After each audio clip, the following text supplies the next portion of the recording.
asalaamaaleykum mbokku téléspectateurs yi ñuy seetaan di rafetlu encore une fois le choix que vous portez sur TMTC di ñu seetaan ñuy ànd ba 19h nag dafa am lu am solo loo xamante ne ngeen baal ma yëpp journaliste laay xamuñu lu ñu xam rek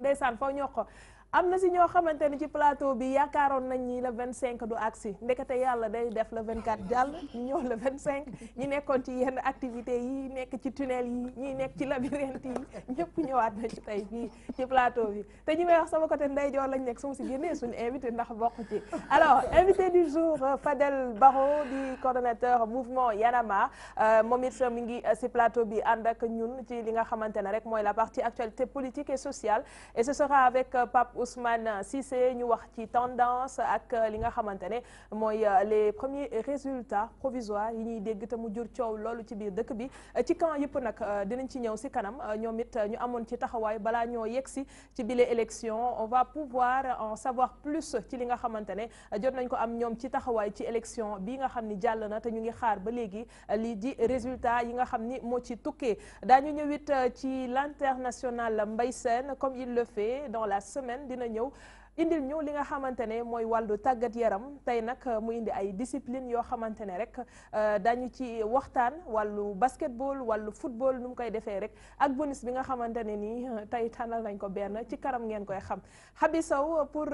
actualité de l'internet qui tourne essentiellement sur la présidentielle du 24 février dernier mu di démb rek ñu nat cee ñëwaat ak ni ma ko waxee sànq coow li ci am moom it dina wax lan la ñu tànnal ci ñu mën ko waxtaanee ci wàllu actualité Abdoulaye Ly est également avec nous nekk ci plateau bi moom it indi chronique am ak it actualité ba tey ci wàllu numérique ngeen mën ci jëlee njëriñ mën ci njàngat loo xamante ne dina am solo loolu ci seen dundin Père Sala Bigué Père Sala gëj na fi lool nag lool am na rubrique yoo xamante ne nit ñi dañoo foogoon ni jóge na ci émission bi ne ma ne leen changé gul TMTC am na ba léegi avis du jour moo tax façon avis du jour bu nekk dégg nañ ko fi yu yamamaay yu neex yu ñàkk xorom yàlla moo koy def les saa dañoo tombé ci ñoo xam ni mënuñu avis du jour sama président si la bokk su ma ko joxee day rée ba génn ci ma tàggatoo ñu tëj émission mais garaawul Père Sala foo nekkoon fan yëpp mercredi nga gëj ci kër gi waaw mercredi laa fi gëj ma di leen ndokkeel bu baax waaw mercredi non maanaam ci élection yi jàll ci jàmm ak salaam vraiment le 24 sénégalais yi wane nañu ni duggaguñ ci sax quoi mais ma anticipé. Père Sala foo nekkoon. fu ma nekkoon doon waajal élection yi laa nekkoon. yow candidat. non mandataire du ma candidat du ma candidat mais dama amoon candidat. citoyen la pare dama amoon candidat merci Fadel. citoyen la. amul merci Fadel bu ko dimbali bàyyi ko ci topp ko. ba pare aussi ma am candidat. non jaruñu yegg ci candidat comme résultat yi génnagul jaruñu xam nañ ko léegi nag ma xam nga li tax ma ko doon waajal dama xamoon ne le 24. waxoon naa ko fi mercredi ma fiy jógee man leen billaay le 24 nit ñi dinañ xam ne sénégalais yi voté ñu ngi ci biir kër yi toog le 24 dinañu xëy sangu ba set julli fajar ndekki ba suur dem voté yi ñëw toog añ ba suur te toog naan ataaya résultat leen di ñu xëy liggéey et puis loolu am moo tax gis nga dama naan billaay bu ma yàlla defoo sénégalais dinaa koy def ma sénégalais man dama bëgg Sénégal fan yi Père Sala neexoon na si yow bàyyil élection bi nga poñe nga wax ni ci fan yi nga absenté waaw xam nga nag géwél moom bu demee ci préparation campagne dafa am ñu la laajte ay téléspectateurs xam nga ñun géwél yi ma ne Père Sala ngi ci tunnel xam nga si vous les donateurs si nous les receveurs ambay ñu bañ ko topp ba mu sës waaw jaru ko kenn du topp sa pap ba mu sës ay noonu rek apa bëggee ñu topp ko rek Abdoulaye waaw démb dama laa xàmmeewul da nga mel ni benn Zeyna guerrière version homme ci biir internet bi lu xew. waaw parce que ñi doon yaakaar ci man dafa bëri trop xam nga man moom je suis très très numérique donc te sénégalais yi ñi si ëpp donc.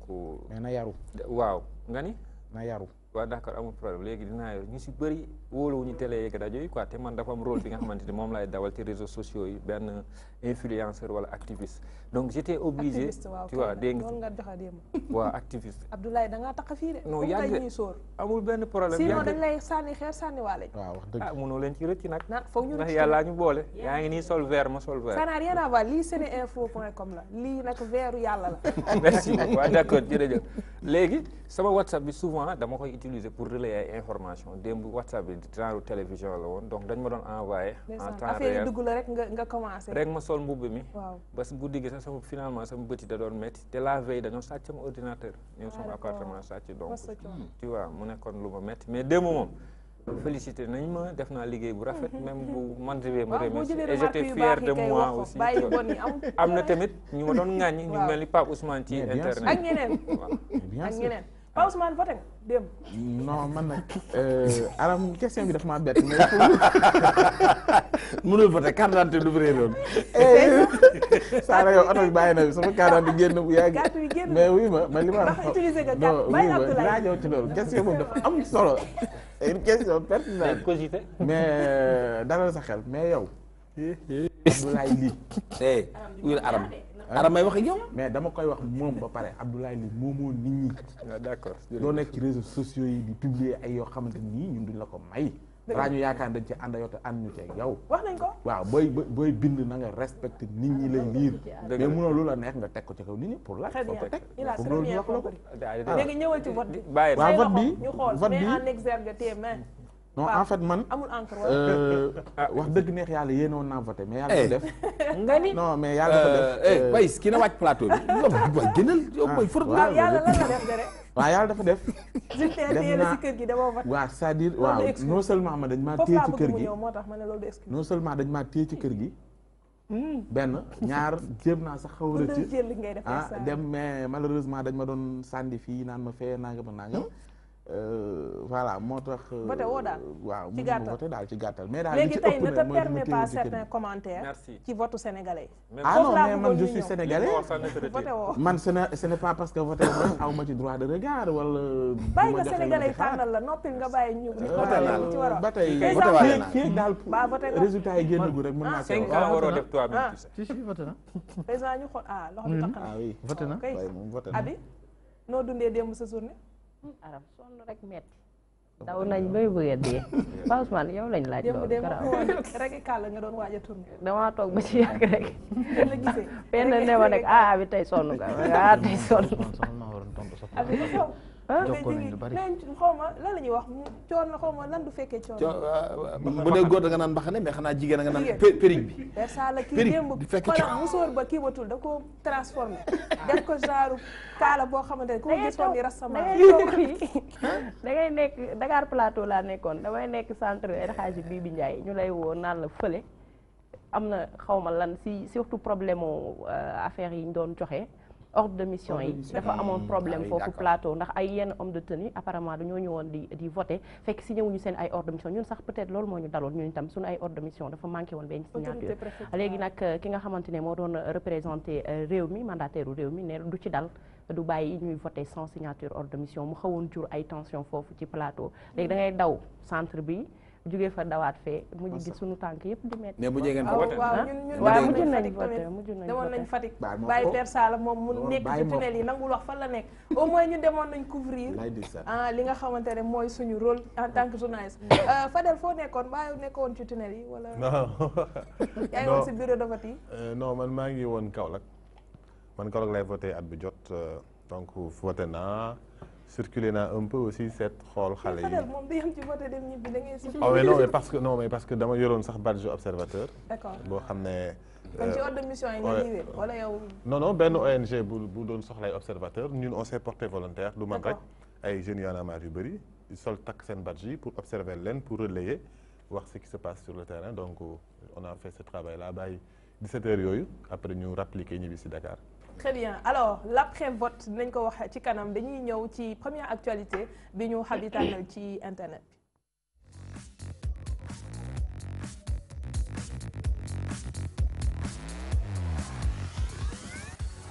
Sur Seneweb, on peut lire présidentielle au Sénégal, confusion générale à l'heure des premiers résultats. effectivement Ndeye Arame xam nga démb ci dimanche bi Père Sala wax na ko léegi sénégalais yi ñëpp dañoo génn ñi nga xam ne inscrire woon nañ ci liste bi daal di dem rang ñu tolloon ci 6,7 millions d'électeurs ñu daal di tasaaroo lu toll ci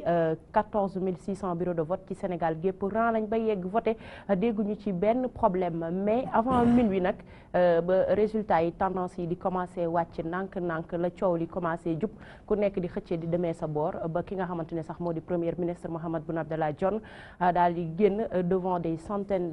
des militants yi nga xamante ne ñoo bokk Benno Bokk Yaakaar ak ki nga xamante ne moo di président sortant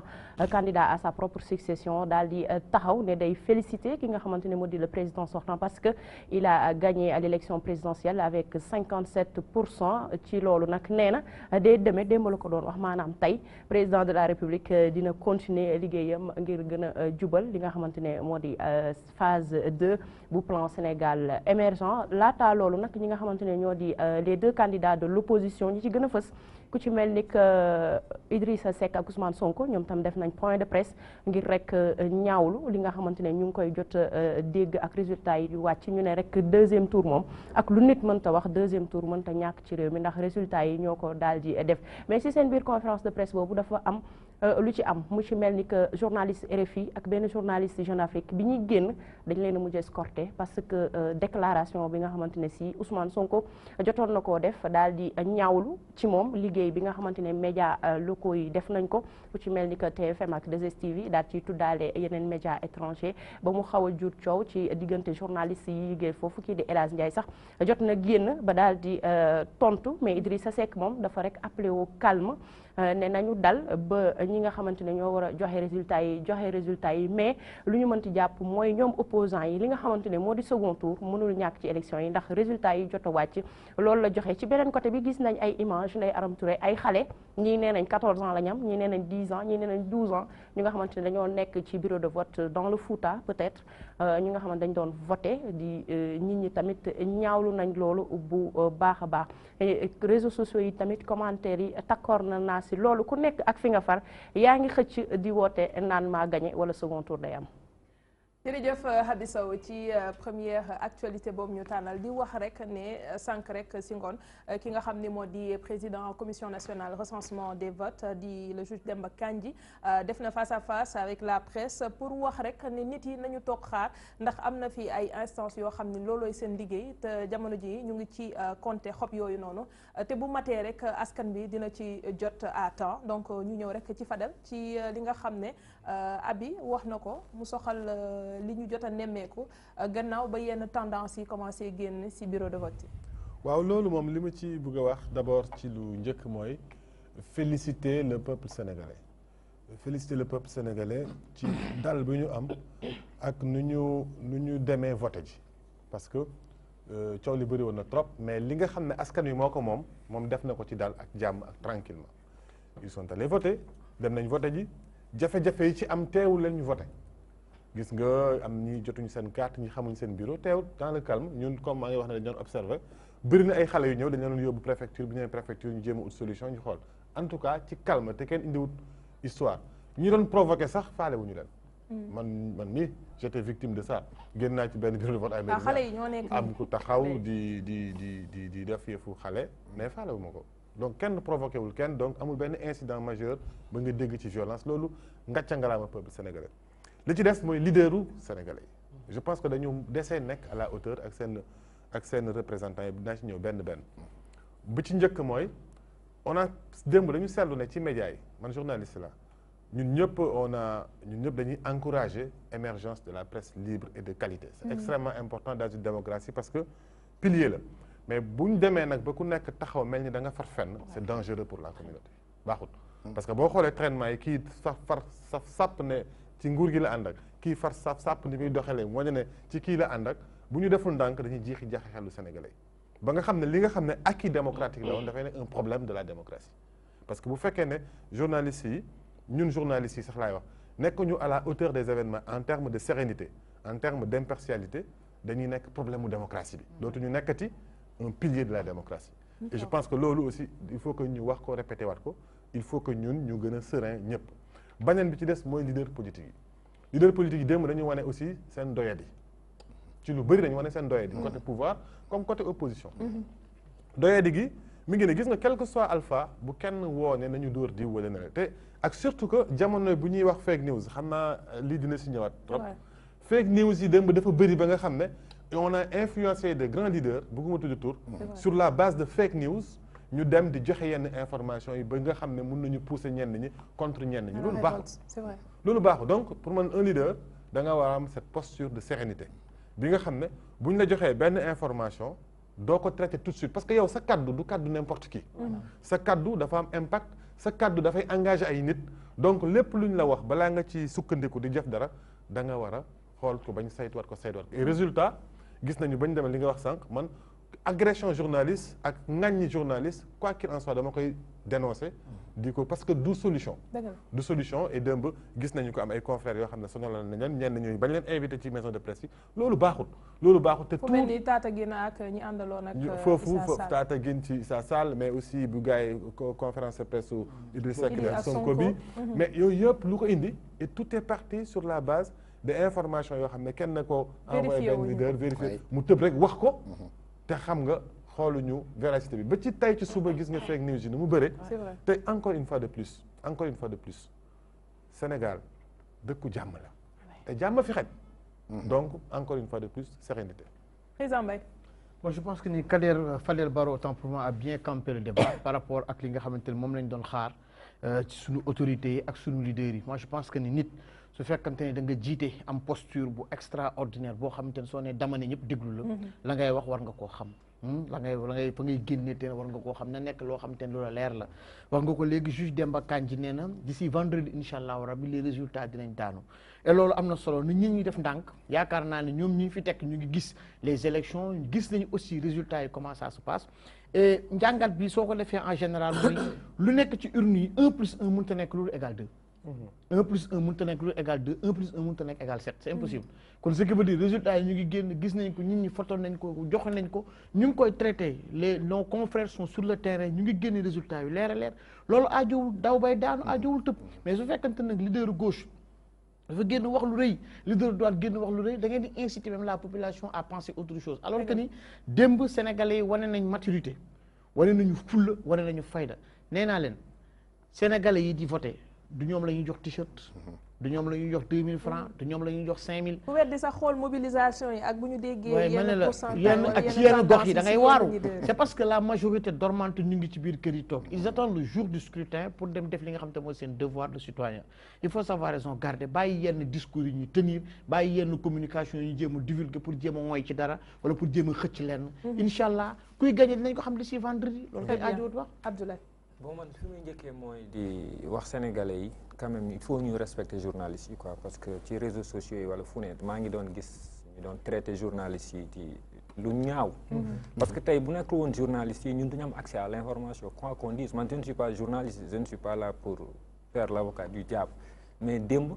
j'avais honte parce que su ma gisee ñenn ñi ñuy traité journaliste dafa ñaaw même bu journaliste faree sax la moindre des choses mooy nga respecté ko parce que koo xamante ni dafa sacrifier journée am na ñoo xamante ni dañoo ndékki dañuy dépenser xaalis bu bëri exactement les organes privés comme public dugal ci nit yi bàyyi leen sur le terrain ñu yendu rien que parce que dañu war a relayer info jox ko nit yi la moindre des choses mooy ñu le respect quoi koo xam ne dafa ndékki toute la journée ñun dañoo commencé déglu rajo 7 heures ba minuit journalistes yi ñoom rek ñooy wax yow yaa ngi toog sa kër di jot information la moindre des choses mooy nañuy reconnaissant nous sommes devenus un peuple tellement ingrat ma jóge ci population yi ma dem ci leader politique yi am na ñoo xamante ni man su ma déggee seen discours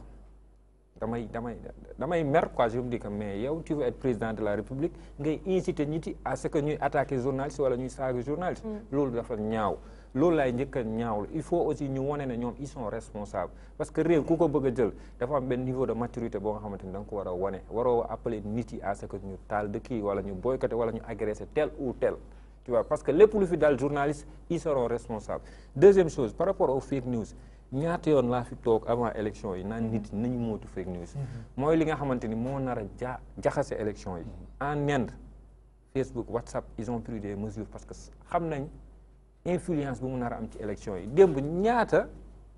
résultat nga gis ci internet yi da ngay gis kii ñëw joxe bii kii ñëw joxe bii kii ñëw joxe bii commission recensement yu vote yu bëri am Sénégal yëpp ay kii lañu finalement ñëpp Sénat lañ nekkoon quoi di joxe résultat ku habilité à donner des résultats ñëpp a koy joxe c'est incroyable statut yëpp ku jóg joxe résultat am na ñoo xam ne duñu publier PV duñu publier da dañuy xëy rek ne Japon 5000 Japon amul bureau de vote te pourtant am na ñu ko gëm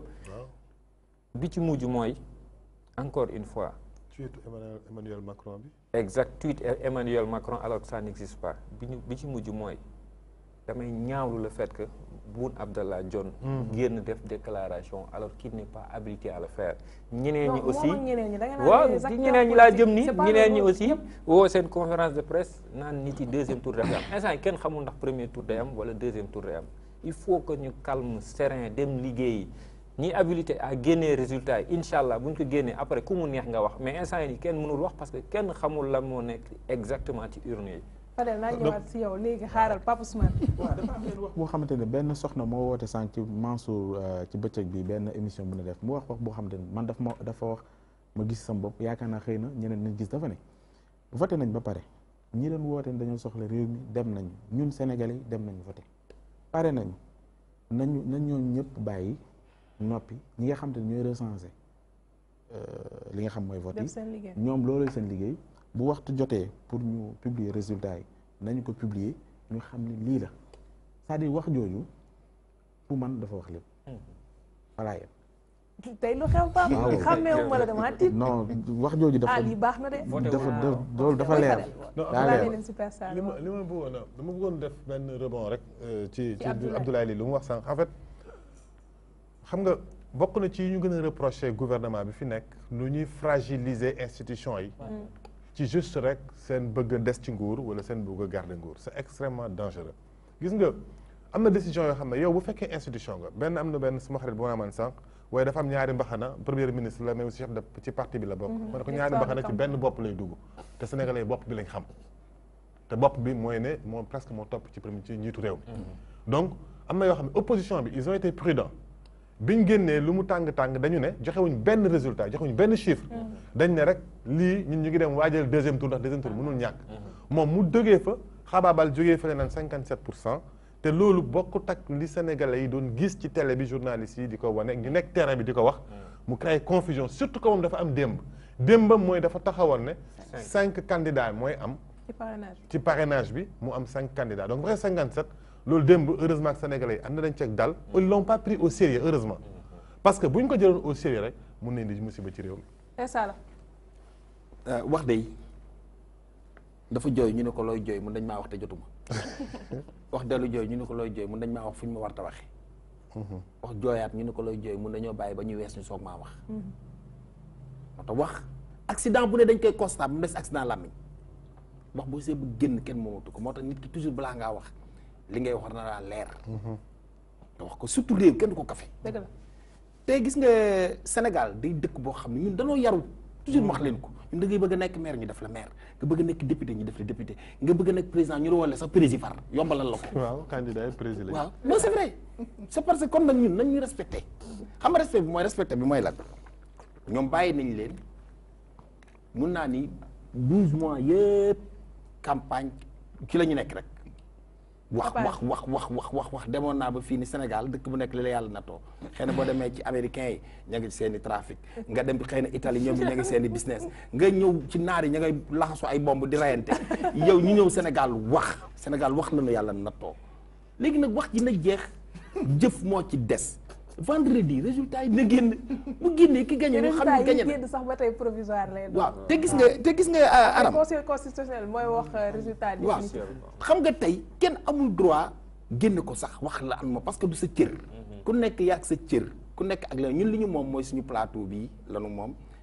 li Abi war a def li ma war a def li Mbaye war a def li Fadel war a def ku nekk li nga war a wax nga wax ci mais Fuuta rek sa gémmiñ fut yemoo ci Fuuta. Fuuta si gémmiñ Fuuta yem nga ci Fuuta. léegi ne nit ñi dañoo war a xam ne léegi nañ ñu jox respect muy les politiciens nañ ñu respecté ñu Sénégal lambda yi parce que ñun duma nañ leen le 24 xëy nañu sangu ba set dem voté ji toog suñu kër. amoon ñuy wax sax naan deret dina tuuru. waaye ban deret Sénégalais dafa bëgg jàmm Sénégalais dafa civilisé Sénégalais dafa bëgg jàmm bëgg lu baax. léegi nag li ci des mooy ñaari côté yëpp laay wax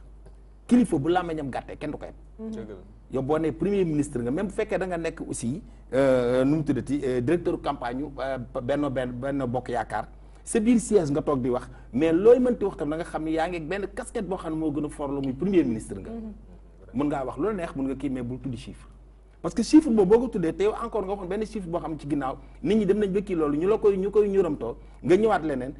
dañuy mag bu fotee ci ndab benn yoon dañ naan tayi ko bu ci fotaatee dañ naan moo ko tey kon encore une fois Boun Abdallah Dionne loolu mu wax noonu ko bañ a wax ji nag jàll na mooy constat bi kenn dootu ko mën a constat moom ma ngay mbëkk rek di dem bi ci des aussi opposition bi Idrissa Seck intelligence bi mu am ak ni mu yàggee ci pouvoir ak ni mu mënee politique tey bu fekkee li am na moom il est serein Idrissa Seck kenn déggul mu wax de calme la wax parce que xam na wax li ci nekk parce que moom li ma naan dafa fotoon ci ndax fotaat ci demoon na ba ne ci ginnaaw avant que mun léegi man dootuma sax wax dootuma sax critiquer ti màcc parce que ku nekk xam nga sa défaut léegi nag change stratégie boobu mu def Sonko nag c'est un jeune xëy na fougue de jeunesse ak direct ci ay puis bëla la moo tax fi nekk ni muy demee fougue mais kenn mënuloo génne kenn ci dëkk bi ñuy mars wala ñuy xeex wala ñuy sànnante lacrymogène Sénégal romb na foofu nañu toog ba vendredi ku yàlla jox ndam ni ñu xam ne kii la ko yàlla jox nit ñi dem liggéey ñu bàyyi politicienne bi dama sonn ci loolu wax ji doy na daal voilà wax ji doy na waaw Abi damay ñëw si yow pour jeexal mais dafa am benn aspect boo xam ne certainement jotuñu ko jël en compte wala politique yi mesuré wuñu woon force bi nga xamante ne am na muy réseaux sociaux yi parce que doon nañ fi wax naan peut-être internet ñu bloqué ko résultat yi dina lii mais derrière crainte yi nga xamante ne xëy na les tenants du pouvoir ñu ngi ko doon am ba doon wax toile bi li fiy jàll ci wàllu info wala fake news gis nañ démb réalité maanaam ku ci nekk fa mu nekk na boppam propre observateur pour mën a xam li xew ci élection yi te bañ a am ku ko nax. waaw Ndayaram Sénégal mooy dëkk boo xam ne 15 millions constitutionnalistes la ñu am 15 millions journalistes reporters ñëpp. dañoo bëgg a nekk expert ci domaine yëpp démb koo gis ci page Facebook am expert la man damay dem lire ba ci yàgg daal di verrouiller sama téléphone toog ni man vraiment ñi ngi dañoo yabaate la ndax am na loo xam ne amoo ci benn certitude ay affirmation yi nga xamante ne dafa doy waar yow mi koy lire yow mi koy bind leer na ne du dëgg tegoo ko fenn du dëgg nañ ko ñame c'est pas vrai nga dem bind ko pour manipuler xam nga manipulation bi mooy côté pouvoir côté opposition ku ci nekk da doon utiliser sa médium pour manipuler l'opinion man noonu laa ko jàngatee gis nga ñi ñuy taxé médias yi sunu ay patron de presse ñoo ñu tooñ xam nga lu tax sunu ay patron de presse ñoo ñu tooñ patron de presse boo gis am na fu mu far patron de presse opposant am na fi nëbb ko utiliser médiumam di opposé wu patron de presse partisan am na fi utiliser médiumam di campagne nañ ko wax sunu ay patron de presse ñoo ñu tooñ tey luñ ñu yàq journaliste tey suba ba ngoon jot patron de presse bi moo tax ñu yàq ñu ko ndax ñoo jël seen ay organigramme jël ay seen programme politisé ko pour am peut-être que intérêt derrière am na ñoo xam ne tey pouvoir bi fi nekk bu gañee arrangé wu leen dëgg la am na ñoo xam ne tey pouvoir bi fi nekk bu perdre arrangé wu leen kon seen bakkan lañ ciy teg kon donc ñun population bi ñun nous journalistes ñoo war a jël suñu ay responsabilité bañ kenn ku ñu manipuler ndax man kat résultat bu nga xam ni moomoo ko moomaa na ko waroo koo joxe kenn du ma wax résultat xanaa bureau de vote yi ma demoon nga xam ni lii moo fa génn te Sénat mu ngi fa woon am représentant ñooñu laay gëm mais keneen du bind réseaux sociaux ma gëm la man maa moom sama gëmukaay gëmuma la te loo waxal presse bi sunu ay patron de presse kese Ndeye Arame Touré ñoom ñooñu tooñ nañu bàyyi di nekk ay partisans di utiliser seen ay médium Pape da nga bëgg a dagg non di utiliser xaaral Pape médium yi man problème bi mooy man lu ma metti mooy médium yi ñuy jël di ko utiliser di ko manipuler ay businessman lañ tamit businessman ba di ñu lor tamit kon nañu génnee seen loxo ci lool kon nag kon dinañ yàgg di ŋàññi journaliste malheureusement et ce qui est désolant nag c'est ce qui est désolant presse télé yi rek du ci télé yi kese dafa yemul sax ci presse écrite quand je vois man des journaux yoo xamante ne dañuy def ay ngandam titre ne un tel a fait un tel mais damay tiit te c'est-à-dire lu ñu wax aussi journalistes yi patron de presse yi ko alam waxee waaw mais non c'est incroyable des fois tu vois des opposants yoo xamante ni yenn organe de presse yi dañ leen di attaquer di leen attaquer mais da ngay naan à la limite kii pro kii la xam nga démb waaw mais patron de presse moom mooy wax nit ki mooy définir la ligne mooy définir la ligne et encore man démb abi daf ko wax léegi Facebook mais man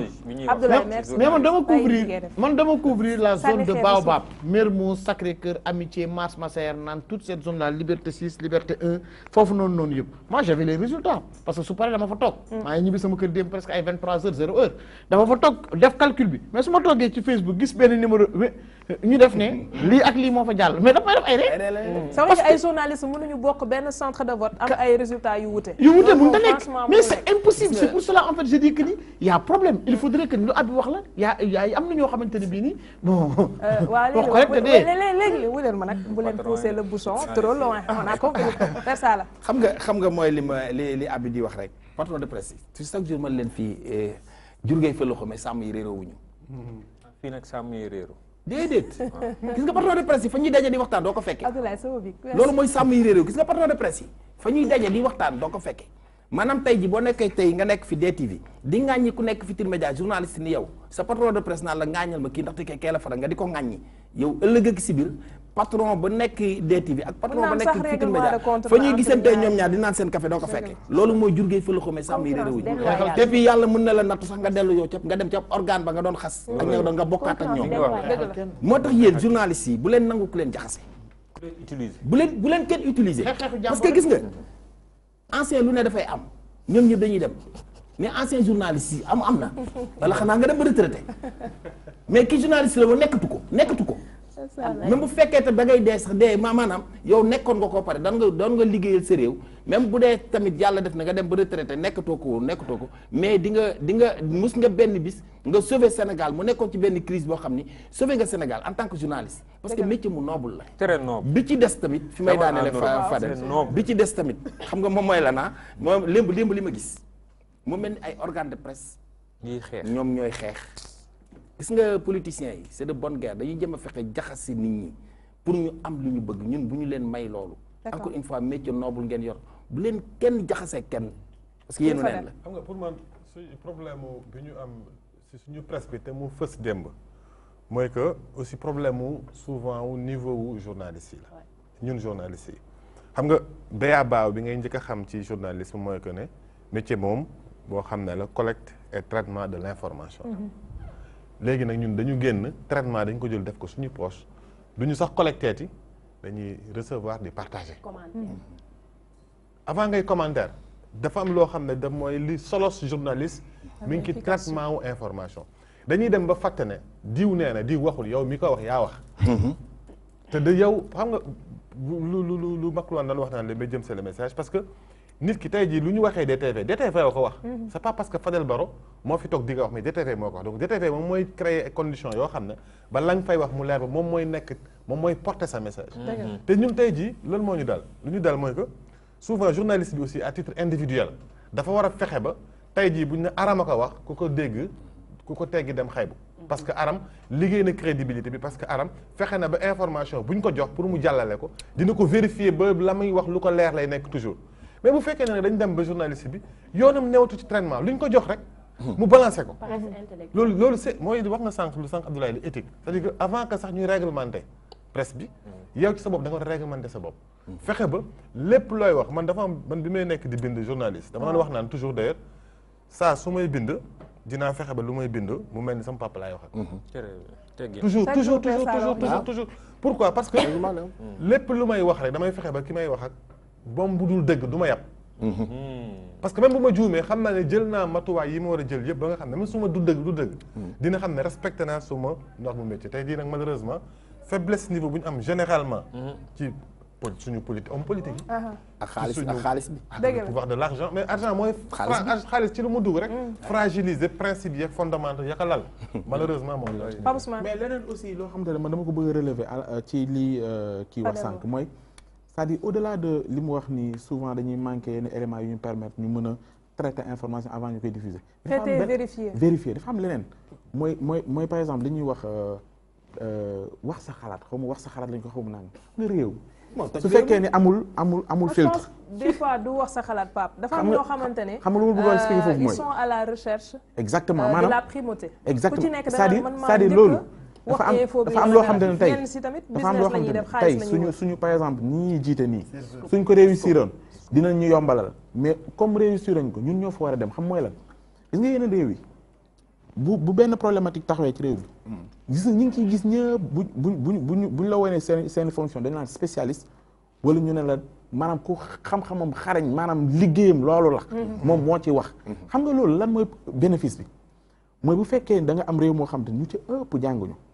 ñi jàng comprendre li nga xam te mooy enjeu yi nga jël leen mettre leen au devant de la scène ñu mën di wax di leeral peuple bi xam nga loolu lan lay jur mooy da ngay am benn peuple boo xam te ni dañuy mature parce que ñi ñuy déglu waxeewuñ seen bakkan waxeewuñ seen far waaye dañuy wax lii nga xam te ne moo am teg ko ci xam-xam day tax képp ku leen topp rek bu leen dégloo rek am xam-xam mais fii nag xam nga lan la filtre boobu la ñuy def maanaam ku jug jox la micro nga wax mu wax tojaange wax lu amul léegi nag ki nga xam ne da nga ko waroon informé nga mujj yàq ko donc yooyu yëpp dafa am ay paramètres yoo xam ne tey yegg nañ ci réew mi foo xam ne il faut ñu taxaw boobu nag fa la ñuy egsi mooy yu bëri dañ ci doon demee ak tànk wala boog dañ ci doon demee ak xër ak passion ak far alors que ànduñu loolu moo ñu rattrapé ni léegi nag la ñuy def ba régler ko mooy est-ce que patron de presse war na doon businessman est-ce que patron de presse war na doon businessman ndax mën naa jël salle bi nga xam ay milliards la ñu ñoo bëgg ubbi organe ma jox ko il faut pas que nga gis faut pas que nga gis si businessman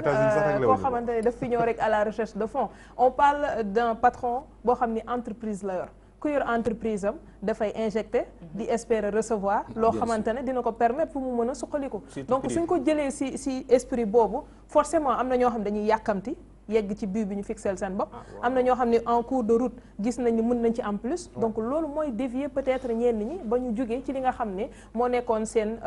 point bi nga xam ne fixé nañ mais damay préciser benn affaire ay bés bu ko fi changé fi laay taxawaat waxaat mu di Jupiter Diagne yi ci kër gi quoi qu'on puisse dire musuma ko gis mu dugg rédaction ne article bii nga bind changé ko non mais sérieusement déggoo ma ne xoolal am naa sañ-sañu bu ko defee ma taxaw waxaat day bañ waaw man personnellement loolu gis naa ko si moom li ma bëggoon sànni c'est bien et c'est tout à son honneur et l'honneur de sa rédaction non mais bu ko changé bu ko changé taxaw naa fi di wax lu nekk nit ki taxaw ci biti ne ma fii ne sama liggéey de Jupiter a ngi taxaw waxuma dara man je dis ce que je veux non c'est important xam nga loolu lan moo koy def aussi même tout son permettre parce que aussi lii suma domaine la voilà tout journaliste la xam nga affaire boo jeexalee ñu jàll sa pàcc la d'accord mais xam nga dama si bëgg a wax ñaari yëf benn bi mooy li nga wax ci business presse beneen bi mooy une rédaction forte xam nga aussi bu ñu nekkee ci rédaction dama koy reprocher toujours journaliste yu suñu naataango RTS yi ma ne leen bu fekkee d'accord média d'état d'accord non mais parce que je me permets attention xam nga tax je me permets parce que c'est le public xam nga tudduma fi benn média privé mais c'est le public donc c'est notre préoccupation à tous le public pourquoi parce que adduna bi yëpp journaliste public yi biñ ci nekkee c'est à l'intérieur la ñuy fexe ba mu progressiste et ça c'est une rédaction forte moo koy def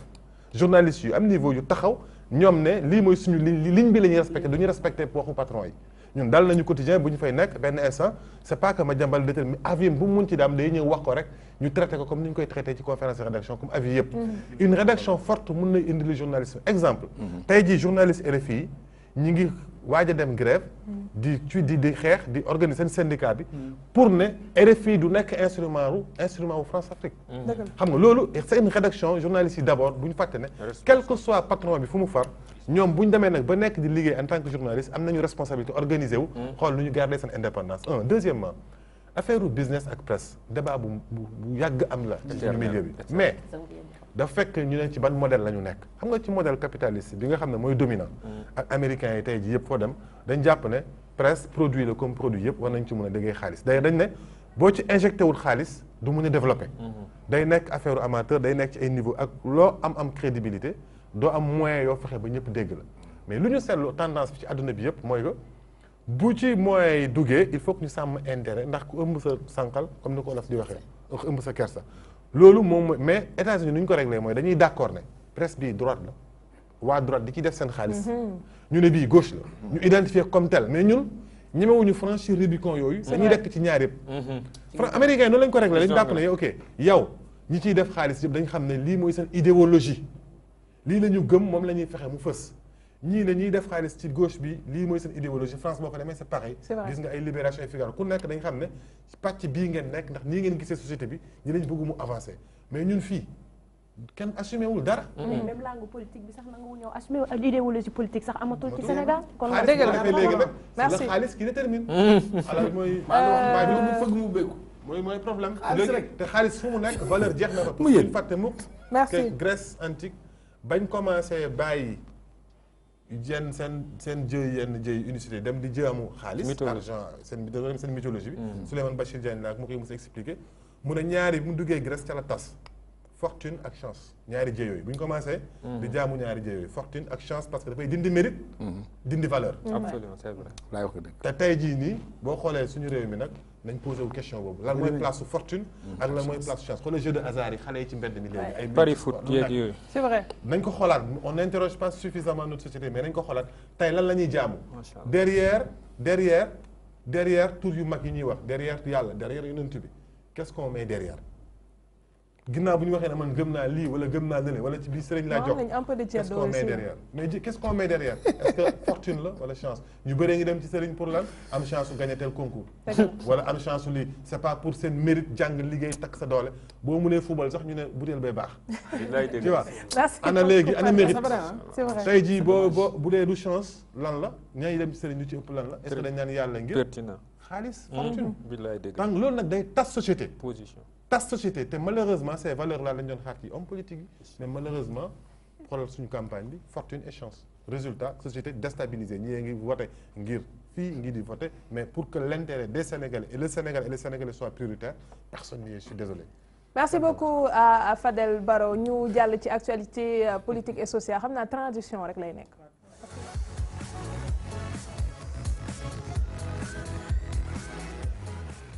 Pape Ousmane ñu ñëw ci lendemain de scrutin bi wax nañ presse bi ba noppi waaw jublu ci tendance yeeg résultats yi nga xamante ne indi na coow instant bi. mais crescendo lay dem dina ñëw ci tendance yeeg résultats yi mais li nga wax sànq parce que yéen dalal ngeen ñi nga xam ñooy candidats yi même bu dul ñëpp mais ñenn ñi ci li nga xam te ne yéen a ngi leen doon déglu ci seen i programme ban place ngeen joxoon aspect li nga doon junj sànq. valeur jikko est-ce que am nga ñu leen ci. ñu seen xel daloon ñi nga xam ne daal xëy na ci seen programme seen offre yi seen xel daloon na. xam nga c'est bien parce que ñun ba ñuy tàmbali Y'en a marre ñu ngi tàmbali daal ñu 15 au 16 janvier 2011 suñu première manifestation bu fës xam nga kañ la woon le 19 mars 2011 xam nga lan la ñu waxoon le nouveau type de Sénégalais pour l'émergence de la République des citoyens. NTS. Pourquoi le nouveau type de Sénégalais NTS pour lan parce que dañu jàpp ne jafe-jafe bi réew bi di dund yëpp ñun la Sénégalais yi la. te Sénégalais yi xam nga tax et puis c'est pas compliqué yàlla moo ne dëkk du ma leen soppi lu dul soppeeku wu leen. ñu ne ñun bu ñu changé suñu homme politique yi changé ndax ñun ñooy seen seetu ci la ñuy xool lu ñu bëgg ñu jox ñu ko fal leen xaalis la ñu bëgg dañ la koy jox ñu fal leen donc ñun bu ñu changé jiital leneen jiital njëriñu Sénégal li may woowee valeur du dara lu dul njëriñu réew mi kese mais pas suñu njëriñu bopp. tey jii par exemple d'ailleurs dañ fan lañ ko doon waxee xoolal mbedd mi Sénégalais yi nu mu mel xoolal pollution bi fi nekk fan yi kenn du ko wax gis nga ci campagne bi Dakar nekk ci pollution yoo xam ne ay Pékin ak ay New Delhi dañ leen romb de 100 fois. tey am na ku ci Gambie ne mënuma fi nekk sa bopp bi day métti toujours parce que dëgg la aéru Dakar taux de plomb bi fi nekk à cause de gasoil bi nga xam ne moo nekk ci bi suñu nekkin suñu dundin est-ce que dégg nga ko ci campagne bi le bien-être des Sénégalais waxuma la émergence mais le bien-être même au-delà des concepts d'environnement suñu bien-être suñu nekkin suñu doom yëpp a ngi soj nu ñuy fajoo nu ñuy lekkee et cetera bon bref maa ngi commencé sax. oui non c'est important. li tu nga vois wax nii mais parce que boo demee même Mbëbës boo jëlee côté Kër Massa jàpp Malika. bul sori boo fa duggee dañuy gis benn genre. jàmbaar bul sori xoolal saa boo jëlee autoroute à péage bi ñëw ba ci forêt classée bi toujours am na benn saxaar booy gis muy def nii toujours. da ngay foog nañ fa taal daay Mbëbës ay tàkk di indi ay gaz yu toxiques yoo xam dafay jéggi dem ba ci booru Thiaroye Azur rek ngelaw li indi laata ñu ko fii Dakar mu fekk fi poussière bi nga xam ne dagg nañ garab yépp mu capté yenn particules yi mélangé ko ak lu ñu pot d'échappement yi oto yi di jox ak 8 ans oto 8 ans yi ñu fi dugal ak gasoil bu bon bi nga xam ne complicité wu homme politique yi la ak opérateur économique yi ñu def ay lois yoo xam ne mun nañ ci def soufre boo xam ne amul fenn ci adduna bi Afrique la lañ koy jaay gasoil boobu ñu di ñu ko pomper ñu di ko noy Dakar kenn wératul. kon bu ñu la déggee mooy résultat yi quoi qu'il en soit lu mën a feeñ fii ak vendredi samedi mooy ni résultat la ñu am rek réellement mais njëriñ li. pour le changement qu'on veut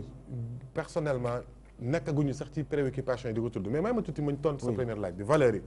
qu'est-ce que Y'en a marre a fait pour ñu positionner yooyu moo tax ñu ne pareel suñu xeex boobu pareel du woon dara dul jëlee sa carte nga pare voté peu bañ ku la jënd wàllu askan wi nañu fexe ba indi soxlal askan wi ci débat bi d'ailleurs bu ñu defee wàllu askan wi keroog fële ña fa nekkoon xam nañu ne ça a permis par exemple de poser la question sur l'environnement pour la première fois dans la campagne ñu wax indiscipline bi ci nekk ci mbedd mi et cetera tu vois donc ñun on a poussé pour que le débat tourne autour des préoccupations des Sénégalais et non pas aux préoccupations xaalis xam nga même ci parrainage yi bañ koy voté waxoon nañ leen ne am na lu ñu d'accord ci parrainage mooy leen départager du alal mais représentativité la c'est pas que damay def am naa 60 millions rek damay nekk candidat mais est-ce que Sénégalais yi d'accord nañu ci et cetera mais malheureusement dafa mel ni nit ñi duñ la dégg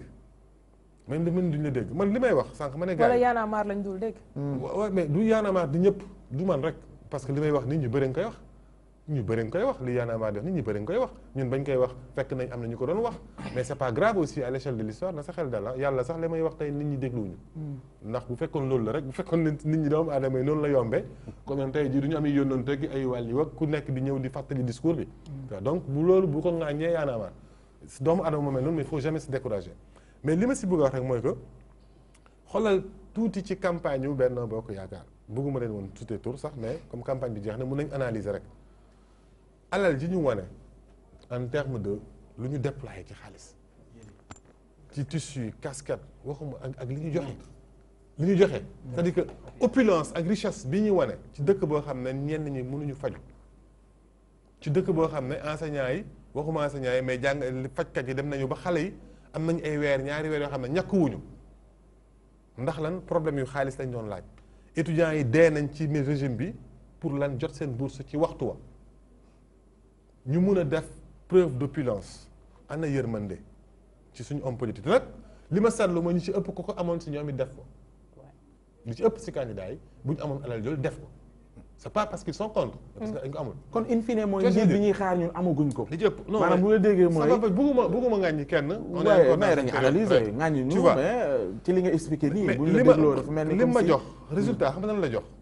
dañu voté ci vote man résultat bi ma gis élection yi tey jeexagut mais ça m'a fait peur. et bëgg naa balaa émission bi di jeex aussi ma taxaw ci tuuti. lu tax ça t'a fait peur. mais est-ce que gis nga Sénégalais yi nu ñu voté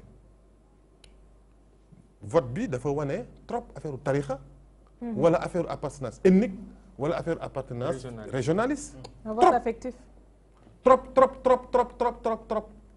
loolu musta am Sénégal. c'est-à-dire que c'est la première fois ñu am vote boo xam ne configuration gars yi d'habitude ñëpp danañ doon surfer ci Abdoulaye Wade doon surfer man Mouride laa fait on l'a toujours fait mais mu fësee à ce point. ci élection musta am. discours candidat yi discours candidat yi la. parce que tamit non mais parce que xam nga lu tax parce que candidats yi ak sénégalais yi fexewuñu ba seen i préoccupation seen i soxla seen jafe nekk njoloxtal la xaw ma ndax olof boobu baax ndax njombaxtal la c'est-à-dire que nekk ca biir nekk l'essentiel et même nous les journalistes am nañ ci part de responsabilité lan lañ def qu'est-ce qu'on a fait pour que le débat tourne autour de les préoccupations des Sénégalais et non pas sur la base de leur appartenance identitaire nga xam ne souvent dafay xaajale kon foofu laay waxee ne élection yi dafa dangereuse élection yi ñu génn nii nañ xool ni ñu ko réglé vite te aussi am na ci benn pàcc boo xam ne par exemple kilifa diine yi am nañ benn ngandi responsabilité à partir de résultat élection yi bu mag a mag war nañu gisante entre eux les xalifes généraux là très vite ñu wax ne li am du seen fait ñoom parce que dañ leen utiliser même ñoom dañ leen pour man dañ leen utiliser laqatu ci seen ginnaaw am lu ñu leen présenter presque piéger leen ba pare utiliser loolu pour def ko ay résultats électoraux c'est très dangereux c'est extrêmement dangereux ñi nga xam ne ñu ngi ci xeer yi ci ethnie ak ci région yi il faut que ñoom aussi très vite pour man y a quelque chose am na benn bunt bu ñu commencé tijji boo xam ne suñu responsabilité moo ñu teel ko tëj te nan lañ koy tëjee encore une fois de plus nañu fexe ba suñuy différence ci débat espace public bi nekk autour de nos préoccupations yi intérêt Sénégal. D'accord. Intérêt Sénégal mais bu ñu fàttee intérêt yi rek ci la ñuy dem nag làqatu ci yoo xam ne sa waay saa la jigéen mën na tas réew mi te gis nga sax li nga wax nii. Abdoulaye cherche un stylo s'il te plaît. d'accord voilà. dafa am loo xam ne démb moo nekk suñuy valeur. c'est bien vrai que président Léopold Sédar Senghor am na lu mu ci liggéey bu rëy. bu ñu nee tukulóor jaamu séeréer jaamu tukulóor. tey nga ni Njaay ma ni Jóob sama jaam bi ñu kafree. gis nga loolu bis bu ñu demee ba mu jógee ci réew mi li dal Côte d'Ivoire moo ñuy dal.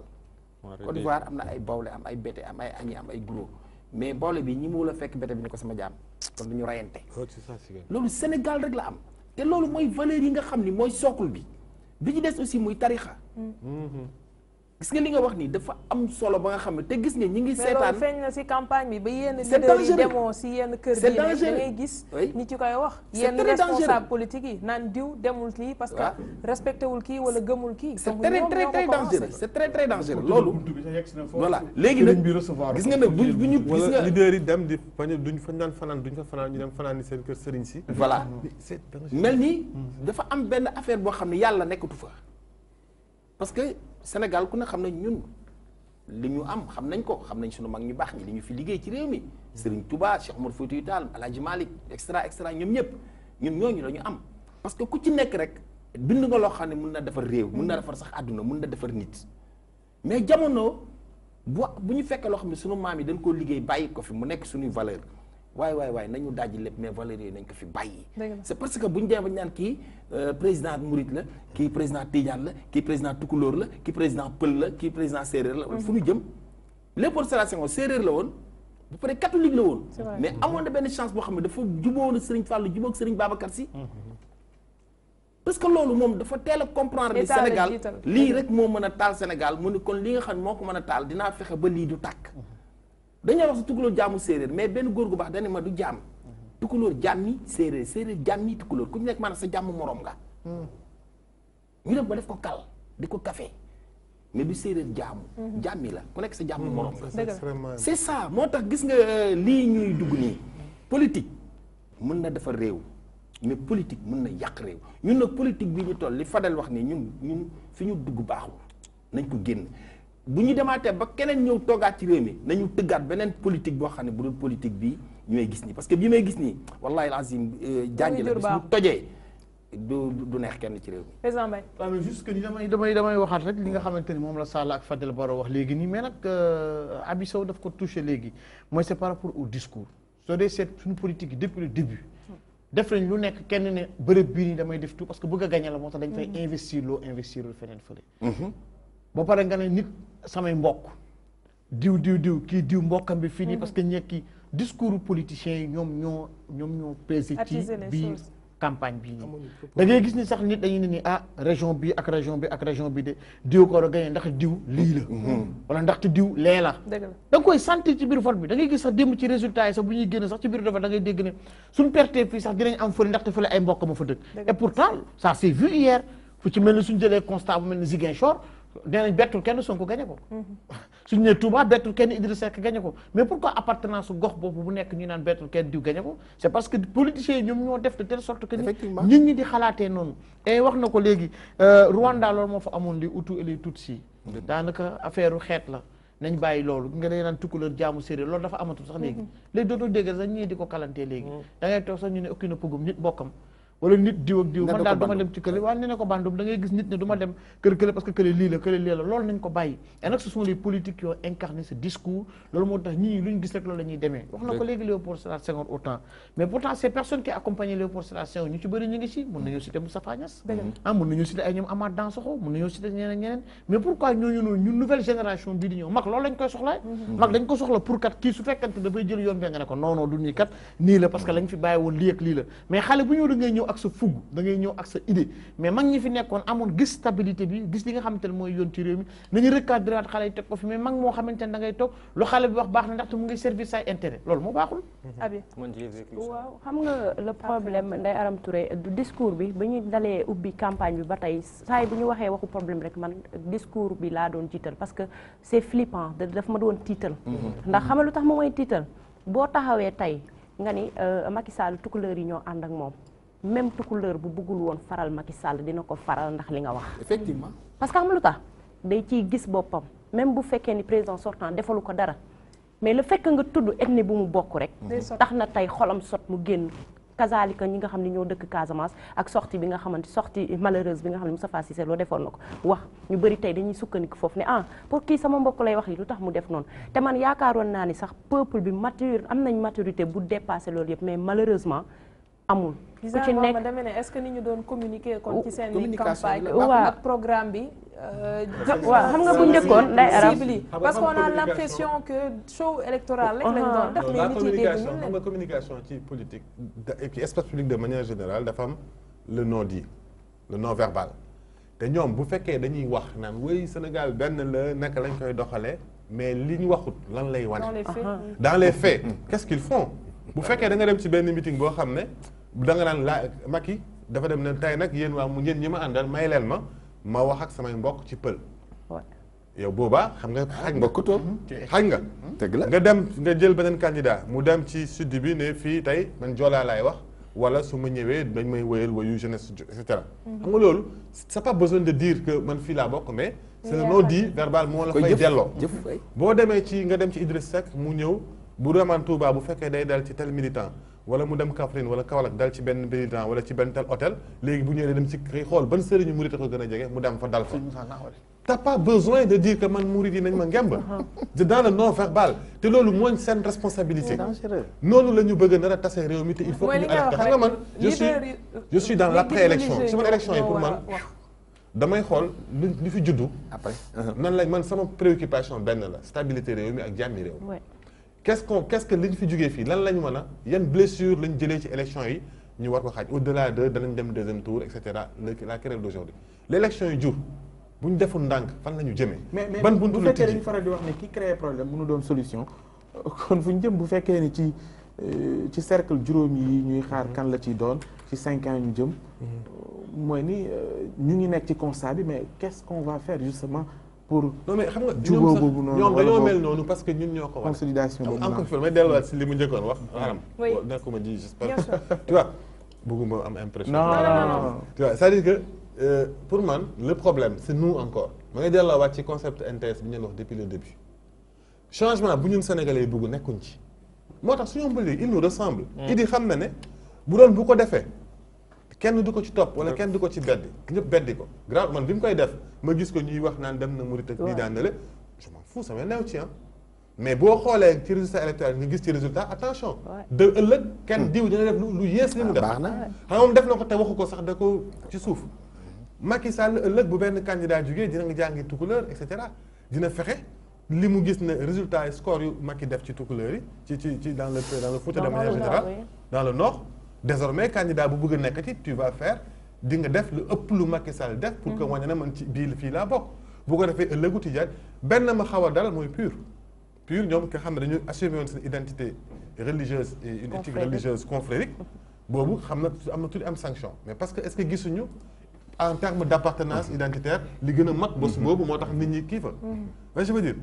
donc voilà c'est ça foofu la ñu Sénégalais ñooy solution bi mooy dañu war a tëj suñu appartenance le problème c'est nous solution bi liggéey bi foofu la te loolu pour man ñun médias yi am nañ ci ce discours xam nga tey jii bu fekkoon ne candidat yi ku jàkkaarloo ak ñoom ci médias yi wala bu ne teel ñëpp jug ne attention parce que journaliste aussi ñun pour man les premiers en premier niveau lan moo ci responsabilité ñun journalistes yi mooy il faut que ñun ñu mun di alerter à temps attention li ngeen yëkkati baaxul bu ñu leen retraité rek ñu bàyyi ko deuxième les chefs religieux man tey jii su ma amoon sañ-sañu su ma amoon maxaama xeebu naa Sénégal pour wax ak ñoom xeebu naa trop pour mun a wax ñu déglu ma mais su fekkoon ne amoon naa jotoon naa ci seen nopp dinaa wax xalif généraux yi ñu gisante ci lu der wala ñu jël ñi leen fa nekkal seen représentants yi topp seen kaw ñu teel a wax ne li xew nii ñoom encouragé wuñu peut-être est-ce que yaakaar nañ ci côté boobu maanaam tey ci wàllu sëriñ si est-ce que jàppoon ni peut-être xëy na fenn la jafe-jafe bi nekk mooy ni souvent ñoom amuñu entourage boobu nga xamante ni bon ci ñenn ñi du mën a ñëpp bu leen permettre pour ñu mën a xam le jeu politique maanaam taxawaay bi est-ce que jotul tey ci ñoom ñu am équipe boobu nga xamante ne dañu mën di sàmm seen image xam taxawaayu politique yi di am yan retombées lay am ci wàllu conséquence est-ce que foofu it war nañu fa ñëw xam naa bu baax famille religieuse parce que yàlla dafa def na ci laa jógee souvent entourage boobu lay homme politique di utiliser même parce que sëriñ bi souvent xamul li xew mais moo tax ma ni tey jii dafa war a am man su ma mënoon jot ci seen nopp yi dinaa fexe ba ne leen ñu yeew jug tuuti ne leen li leen seen maam bàyyee woon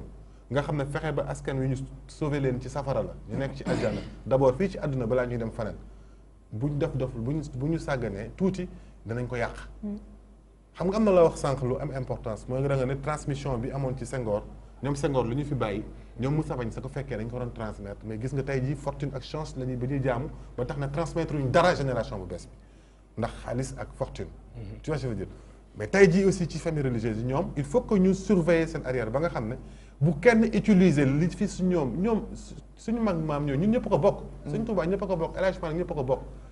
Cheikh Ibrahima Niass ñëpp a ko bokk mais su fekkee da nga ne entourage u xalif yi bu fekkee si ñooñu la ñuy jaar it xëy na sax message bi du jàll. Mais comment faire aujourd'hui pour que ñooñu ñu mën a nekk au courant de ce qui se passe. La première responsabilité pour man sénégalais yi la te sénégalais yi dañ leen lu dul il faut c'est à travers les médias la leen mun di yëgal di wax ak ñoom communicateurs yi aussi seen responsabilité d'abord mooy xalaat njëriñu réew mi ñu bañ a nekk seen njëriñu bopp li may wax ni malheureusement c'est presque chimérique nit ñi duñ ko déglu mais pourtant bu ñu ko deful nag ëllëg xaw ma lu muy jur parce que foog askan buy avancer da ngay corriger yenn erreurs yi li nga xam ne lii buntu bii baaxul ñu gaa ko tëj ndax ñu nekk ci jàmm yoonu jàmm surtout que léegi xaalis sa fekk beneen bi encore une fois de plus chef religieux yi alla foog ñoom ñu teel a dénoncer lii parce que buñ xam nga tey jii li xew ci résultats yi dañu foog ne parce que comme ñoom heureusement jógeewul directement si ñoom gisuñu benn xalif taxaw wax ci xam nga heureusement ça c'est la bonne nouvelle mais on a vu que ñu ngi utiliser ñoom lu ñu représenté pour féewale Sénégal. Walfadjri on a vu le porte-parole de la famille Kountiou mu génn def déclaration pour wax ne ñu ngi appeler à la paix et tout loolu moo important c'est-à-dire seen porte-parole pour man foofu même bu dul ñoom appeler à la paix baax na mais di désigner les choses aussi que ñun poste promotion wu ñu benn candidat. mais dafa am benn sew bu ci am avant ngay def li leen yàlla ak yonent bi la ñuy promotion. mais dafa am lu ci xaw a doy waar foofu noonu image mooy par exemple soo nee leader nangam ci taxawaayam ci fexe ni ñu féewale Sénégal ci discours am àndut ak li nga xam ne dafa indi stabilité réew mi mais bu xëyee leader boobu noonu ñëw benn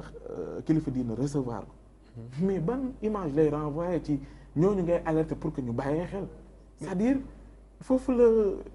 affaire bi ne ñu recevoir leen parce que ñoom seen xamuñ li xew. xamuñ li xew mooy li ñu danañ leen recevoir aussi par kersa parce que ay autorité lañ ci dëkk bi par respect dinañ leen déglu. te xam nga aussi li ma lay wax ne souvent c'est dans le non-dit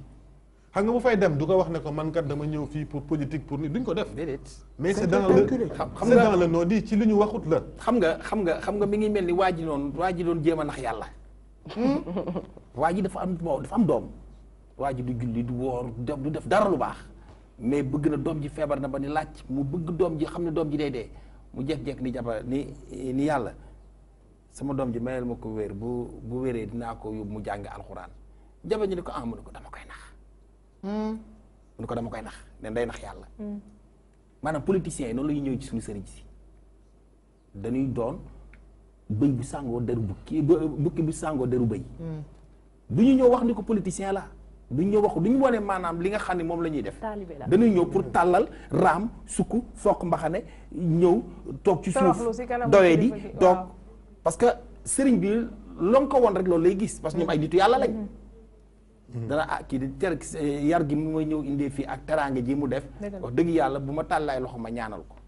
dañuy ñaanal ñëpp te ñëpp la ñuy ñaanal parce que kuñ ci ñaanalul am na lu ci am na sëriñ boo xam dem nañ ubbi lañ kër ñun dafa dem tel sëriñ ba tëju kii la ko mboogoon fi nekk benn polémique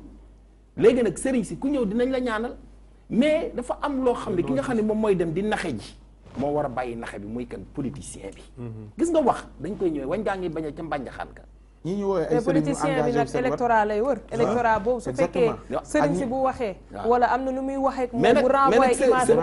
gis nga sëriñ wax sëriñ gis nga sax xëy na da ngeen ay xale ak sëriñ yoo xamante ne mais ci amoon na fi benn engagé dañu ànd ak ñooñu nga xamante ne xëy na jàpp nañu ni duñu ay modèle ci wàllu politique te ñoom ñu engagé seen wet te ñooñu di ay sëriñ am nañu ay taalibe derrière non suñu dee wax sëriñ mun nañ ñi pratiquement pour les xalif généraux ñi nga xam ne ñoo nekk ci bopp yi. man su may insister ne na xalif yi jël seen responsabilité xalifa yi quoi moom moo tax ñuy wax ñoom xamuñu lu xew du ñu déglu rajo du ñu déglu journal du ñu leen di peut-être sa information ba ñu war a am ci nit ki amuñu ko dañ ko naan rek diw dina ñëw ziar si la nit la dana na ñëw su may insister ci responsabilité xalif yi mooy que ma xam ne très souvent ñuy tourner autour de ñoom ñooy def politique assumer ko te xalif yoram new ci ñu di leen loolu la moo xamul mais dans tout ça il y a man mënuma xëf nit ñi man dama kii il y a une responsabilité Abdoulaye dernière chose non këf na fi ñaari yoon nga ne nemm rek kii gëwël ak ñaar ñi ay journaliste man informaticien la mun nga tëf may ceeb waaw baal ma en fait man naa ko tëj de en fait man mon problème c'est que su ma déggee ñu naan xalif général yi autre daf may jaaxal quoi benn jour Maître El Hadji Diouf toog na fii mu ne sénégalais yi amuñu niveau c'est que moom peut-être nu mu ko doon waxee nit ñi duñ ko jël au sérieux mais man dama ko jël très au sérieux parce que ñun ñooy peuple bi nga xamante ni duñu def différence entre temporel ak spirituel. Tu vois, politique c'est le temporel ça ne doit avoir ak benn rapport ak le spirituel parce que tey jii man sama sëriñ mënumaa jox consigne de vote ba ma voté parce que xam naa ne moom fi mu toog malet yi di ko fekk quel que soit président bu mu munti nekk du mus a galérer man mi nga xamante ni sama salaire laa yor man maay am problème donc il faut sénégalais yi am benn niveau il faut sénégalais yi changer xam ni ñuy def gis nga vote mais est-ce que yow état d'esprit boobu nga am moom la ñu bëri am parce que gis moo nañ tax fi ma ne la xaaral ma jox exemple ma lay jox rek gis nañ fi kenn koo xam ni kilifa diine la ci réew mi te démb bi ñu joxee yenn résultats yi ba premier ministre génn kooku ay nitam dañoo dem ca buntu permanence su Benno Bokk Yaakaar di fa woy Sëñ Touba. kon nangul nga ma ne amuñu niveau. kon spirituel bi temporel bi foog tamit nit yi mën ko différencier est-ce que yow fi ngay gisee sénégalais bi dina gisee foofu. dama ne xam nga li ma wax c'est clair dama ne tant que Sénégal arrivé wuñu à différencier temporel spirituel politique ak ethnie ak yooyu noonu dëkk bi di jóge ci niveau bu mu nekk man mii di wax ak yow j'ai été victime de ça. xam nga man je suis tukulóor. mais pourtant on me dit tout le temps ne ko bandum des fois damay romb sama collègue yi ne ma yéen a yàq Sénégal te man Sénégal yëpp xam nañ ne nu ma contrer Macky Sall. te da ngaa toog fii ne non dama la koy wax rek man ànduma kenn man fi ma nekkoon ba Facebook tijjee ba léegi foofu laa nekk musuma ànd ak kenn loolu kenn mënu koo te pourtant dañ ma naan yow warkat nga da ngay ji yéen boo leen di voté Macky Sall sax doo leen ko tey parce que ay tukkulóor ngeen parce que dem nañ ba dugal mais vote démb bi am na yu secret de nit ñi ci biir isoloir parce que loolu manque de conscience citoyenne parce que loolu ñoom ñoo waroon jël seen responsable ba téléphone bañ a di dugg ci biir isoloir yi non loolu bokkul ci règlement yi kenn mënul tere kenn dugal c'est que manque de conscience citoyenne moo commencé dal Sénégal tu vois ñun réseaux sociaux yi ñoo indi problème yëpp tey da ngay gis ko xam day dugg di snap naan nit di woote xam nga manque de conscience citoyenne éducation civique ak morale ñun dañuy dem di gën a wàcc suñu niveau di gën a baax suñu demee ba tey jii nii ñi nga xamante ni jànguñu woon suñu papa yeeg suñu yaay gën ñoo responsable ñun ñi nga xam ne ay master 2 la ñu am ay doctorat c'est parce que y a un problème affaire bi c'est pas un niveau intellectuel affaire bi xam nga lan la am xel di xool di analyser xam ne lii ak lii du benn nite moo jafe Sénégal li ñuy di wax nouveau type de sénégalais boobu noonu tant que amu fi élection day ñëw muy gën a gaaw technologie yi di ñëw ñuy gën a bon man amul lu ma dul yàq da nga jàpp ni yow yaa gën man dama jàpp ni gis nga ngëm-ngëm kenn mënu ko dindi ci nit am na ñoo xamante ne bii seen yoon nekku ci ñoom diw lan la loolu la ñuy topp ba mu jeex xawluñ ndax góor la xooluñ ndax jigéen la xooluñ ndax xam na xooluñ ndax xamul suñ ne diw lii la dañ koy topp ba mu jeex tàkk luñ ci góobe gar ko am na ñoo xam te ne ngëm-ngëm la ñuy demee te xam nga Abdoulaye lii am na leen lu mu wax léegi gis nga moom niveau bu mu toll ñu ci bari topp nekkuñ ci Sénégal soo seetee population bi presque ay 55% ay analphabètes lañ ba 70% ay analphabètes lañ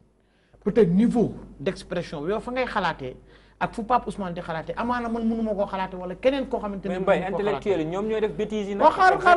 ma ñëw tey am na ñoo xamante ne bi ni ngëm la ñuy demee il ne faut pas aussi tamit imposer nit ñi lenn peut-être ñun fu ñuy xalaatee ñoom mënuñ faa xalaatee et Fadel Barro wax na ko léegi nii gis nga xalifa yi xamuñ sax lu géej gi di riir mais ñu leen jege ñooñu ñoom ñooy def seen ay trafic ñoom ñooy magu yi naan diwkat war na fee ñëw moom nangam ak nangam diw war na fee ñëw nangam ak sàngam lu jënd ko ñëw mais xale bi soo ñëwee da lay ñaanal parce que c'est le khalife général de tout un sénégalais ak képp ku juri soo ñëwee tàlloo ko sa loxo bu ñaan la moo xam fee nga foofu moo xam fee nga xam mais nag am na benn comportement xam ne ñi nga xamante ne ñoom ñooy jege des fois xalif yi ñoom ñooy génn wax loo xamante ni taalib yi dañ ciy topp am na ñoo xamante ne bii dañuy demee ak seen gëm-gëm xooluñ ndax kii dafa weex xooluñ ndax kii dafa ñuul xooluñ ndax kii lii lay indi wala lii lay indi diw lan la rek man da ko lay voter sama yoon nekku ci am na ñoo xamante ne ils partent ak leur conviction kenn mën leen dindi ci loolu man ànd naa ak Malal fu ma la ñu dem jamono Bambey suñu benn mbokk tukulóor boo xam ne doon siiree foog naa siirage la doon def sax mu ñëw xàmmee ñu ñuy toog di waxtaan mu ne yéen lu tax ngeen ànd ak wolof yi di complot contre Macky Sall mi nga xam ne seen mbokk la il a fallu ñu jël 2 heures de temps di ko expliquer ne ko kenn xamul Sénégal nii naa ne léegi manipulation bi aussi da ngay gis ñoo xam ne tey jii ci élection yi ñu bëri se sont dit que Idy léegi murid la il faut que ñu votel ko parce que sinon day foog ne waa Tijaan mais à travers ses discours tu vois mais loolu laa wax ne mais yooyu aussi il encore une fois de plus al foog tey jii la responsabilité de chaque confrérie pour que ñu sàmm suñu république bi ñu am nii mu des ci jàmm responsabilité bu nekk mooy que ñu fexe ba wax askan wi ne leen ñii dañuy politique la ñuy wax wafu politique la ñun lii mooy suñu sas tool yi la ñu fi bàyyil ak yàlla ak yonent bi parce que li ngay wax ni tamit dafa am benn responsabilité boo xam te ni ñoom acteurs politiques yi ñoo ko am léegi naka la ñuy def ba ñoom acteurs politiques yi nga xam te ni fala budda résultat yi bu génnee ci juróom yooyu kenn moo ci topp ñooñu seen responsabilité maanaam lan moo war a doon tey maanaam li nga xamante ne mooy Salla bàyyi li ngay def maanaam yoon wi ñu war a xàll bu ñu faloo maanaam lan nga jàpp ni buñ ci taxawee dinañ wax ne au moins yoon bi jëm ci fexe recoller waat maanaam fissure yi nga xam te ne gis nañ ko ci société bi. man dama bokk ci ñi nga xam ne jàpp man j'attends pas grand chose malheureusement man dama désillusionné depuis 2000 dans les années 2010 2011 ma désillusionné parce que man bokk naa ci ñi nga xam ne seen premier vote 2000 la da ñëpp déggoon riiru soppi bi daw topp ci ma gis lu mu jur ma xool ko ma Sénégalais yi ni ñu comporté woo ma jug cette fois-ci topp ma kenn ma jug fippu ñu teg suñu mouvement ni yëf yi mun na soppeeku ñafe boobu moo fi jëlee bokk na si di fi jëlee Abdoulaye Wade Macky Sall ñëw ma gis na mu demee ma désillusionné c'est-à-dire que tey ji li ma gis nii ku ci munti di falu nekkuma ñoo bokkuma ci ñi nga xam ne damay toog gëmm seen bët ne xaar dénk leen sama destin xaar leen te su ma mënoon wax ak sénégalais bu nekk dinaa ne ko n'attends pas tous deux coppite gi encore une fois de plus ñun la y a des choses yoo xam ne il faut que ñu xoolaat suñu bopp il faut que ñu delloo si waat ce qu'est notre responsabilité individuelle parce que responsabilité individuelle mooy indi responsabilité collective xam nga tey jii boo fekkee mooy fu ñu politique yi woote buñ dem ñi bokk ci formation politique yi nañu bàyyi ñun ñëpp nañ waaw xaaral rek ñun ñëpp non damay parce que dañ posé question ndax waaw parce que tey ay dafa am ay parti politique classique yoo xam ne depuis jamono yi ñoom ba léegi ñoo fi nekk donte am na yu bees yu ñëw c'est-à-dire l'idée c'est quoi ñi fay dem ay sénégalais lañ ci kër la ñuy bàyyee ko am ku nu gëm jàpp ni kii kat ci vision wala ci taxawaayam bokk na ciy soppi réew mi lan la dañu war a def ñun table rase ci loolu yëpp bàyyi leen ñoom en tant que politique ñu doxal ñu leen di seetaan wala lan la réellement ma expliquer la encore plus fan laay waxee see mooy que dama ne lan moo ci suñu responsabilité individuelle ñoom mun nañ ci def lu leen neex ils sont libres d'organiser ni ñu ko bëggee ni ñu ko gisee mais xam nga man Fadel Barro kenn du ma ñëw di ma jox tissu yi jox ma 2000 ne ma kaay wote ji te du ma teree wote ji kenn mënul fexe ba du ma fay sama impôt mais aussi kenn du fexe ba police jàpp ma koy jox 1000 francs man du ma encourager corruption donc man bu doon man rek la soxlawul ngay dem ci sëriñ bi pour am sama vote léegi ñun bu fekkee ne ñu ngi ci posture citoyenneté boobu fexe ba kenn mënuñu manipuler kenn mënuñu truc et fexe ba sama ngëm-ngëm mu des ci man bokkut ak yëfu public xam nga yaa ngi wax ba léegi sa ngëm-ngëm mais ngëm-ngëm yi bu ñu ko indee ci espace public bi dëkk bi tas soxlawuñu xam dëkk bi tas c'est perso parce que ngëm-ngëm la bokkut ak li nga xam ne da ngay cotiser parce que démb maa ngi ci wax ak sama benn waaye mooy woo naa man wooy dëkk bi ma ne ko jàmbaar man dama nangul ku nekk da nga am loxo ndeyjoor am loxo càmmoñ ba boo ma joxee loxo ndeyjoor ma tàllal loxo ndeyjoor mais soo ma joxee sa loxo càmmoñ bi am naa ful ak faydewu du ma ko nuyu doo ma nuyoo du am càmmoñ mais dinaa la nangul ne am nga loxo càmmoñ nag du ma wërit ne ku am loxo càmmoñ ma dagg sa loxo càmmoñ parce que mënoo wax nit ñi ne nii lañu war a mel foofu laay waxee ne mënoo ne da ngay topp nit ñi rek ne man càmmoñ bëgguma ko na càmmoñ yëpp dagg mais boo ma joxee càmmoñ nag du ma la ko jox mais boo ma joxee ndeyjoor nañu nangu ku nekk li nga doon mais li ñu bokk foofu laay waxee bokk gi les notions de bokk ci bokk gi nag bu ñu fa nekkee ñu fexe ba farataal askan wi ñu jiital ko kese c'est tellement simple kon yéen li ngeen di woote ci NTS fi mu jekkoon mooy leadership njiitu réew doxee ko d'abord su ko amoon ay waay ngàcce imagine nga bi ñu waxee ne ñun civisme bu ñu waxee ne nañ revaloriser les institutions de la République parce que yooyu yëpp ñu ne sa xel moo ñu jural lii xam nga tey jii bu fekkoon ne ci école yi ñu ngi jàngal dëgg-dëgg naka la ñu war a mel ni kon duñ toll fii si école yi bu ñu xamoon ne politique lii la ba ci réseaux sociaux yi problème bi bu ñu ko introduire woon ba jàngal xale yi ne li du loo gis rek ne dëgg la da war nañ ko càmbar xool source et cetera du indi jéye yu mu jéy nii donc lépp tàggat la mais tàggat bi d'abord yow à un titre individuel ñu xam ne espace public ñun jàngal lu ñu sax notion de bokk dans nos sociétés bokk gi xam nga mbokk dañ koy wax mais mbokk mooy bokk bokk dëkk bu nekk am na bokk mais ñun ban comportement lañ am vis-à-vis de bokk gi. yàq piller saccagé xoolal suñu espace public bi. mais loolu ñun la te dama ne ni ñun bu ñu soppeekoo rek suñu homme politique yi soppeeku. xëy na nag bokk na si man ñi nga xam ne man je rêve toujours. je rêve que on peut. Rien n'est encore. D'ailleurs, on dit toujours qu'il n'y a pas de destin forclos. Il n'y a que des responsabilités désertées. Il faut continuer à pousser. Chaque fois, avec ces discours, on est des optimistes. Mandela. De plus en plus, sauf que dañuy sori ci kilifa yooyu nga xamante ni bëgg nañu am suñu réew te gisaguñ leen. mais baax na mais du taxut ñoom ñu déterminer ñun naka la ñuy doxee.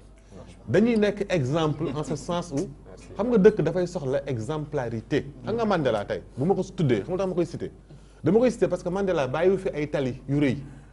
xam nga Mandela doone immeuble bi rek dafa Afrique du Sud moo fa defar tali yi moom xam nga lu tax ñu koy àdduna di ko tudd exemplarité comportement dafa wax def ñu tëj ko kaso mu def 26 ans de prison teewul mu jeng ci conviction yu mu gëmoon te ñëw nguur fëkk ko Thomas Sankara bu ñu koy tudd du dara lu dul wala tey ji wala ku mel ni Mamadou Dia bu ko neexoon bu mu génnee kaso mu dem fekk Senghor dellu jiwaat jël bëgg lu yomb donc on les cite que parce que il y a une exemplarité à prendre. Tout à fait. Mais ñun ni ñuy doxalee suñu avenir suñu présent tey bi pour déterminer suñu avenir suba xaaruma ci Mandela xaaruma ci Thomas Sankara Cheikh Anta nag dina ma koy leeralal léeg-léeg mu tàllal ma torche dama Fadel fii baax na moo war a doon sax sa royukaay. tu vois ce que je veux dire moo war a doon sax sa interlocuteur ak exemplarité boo dellu soo nag attends dëkk bii booy kon léegi vous avez Cheikh Amadou Bamba vous avez quelqu'un comme Baye Niass donc doo bu ba pare dama bàyyi non man may ñëw man ma ñëw ma jox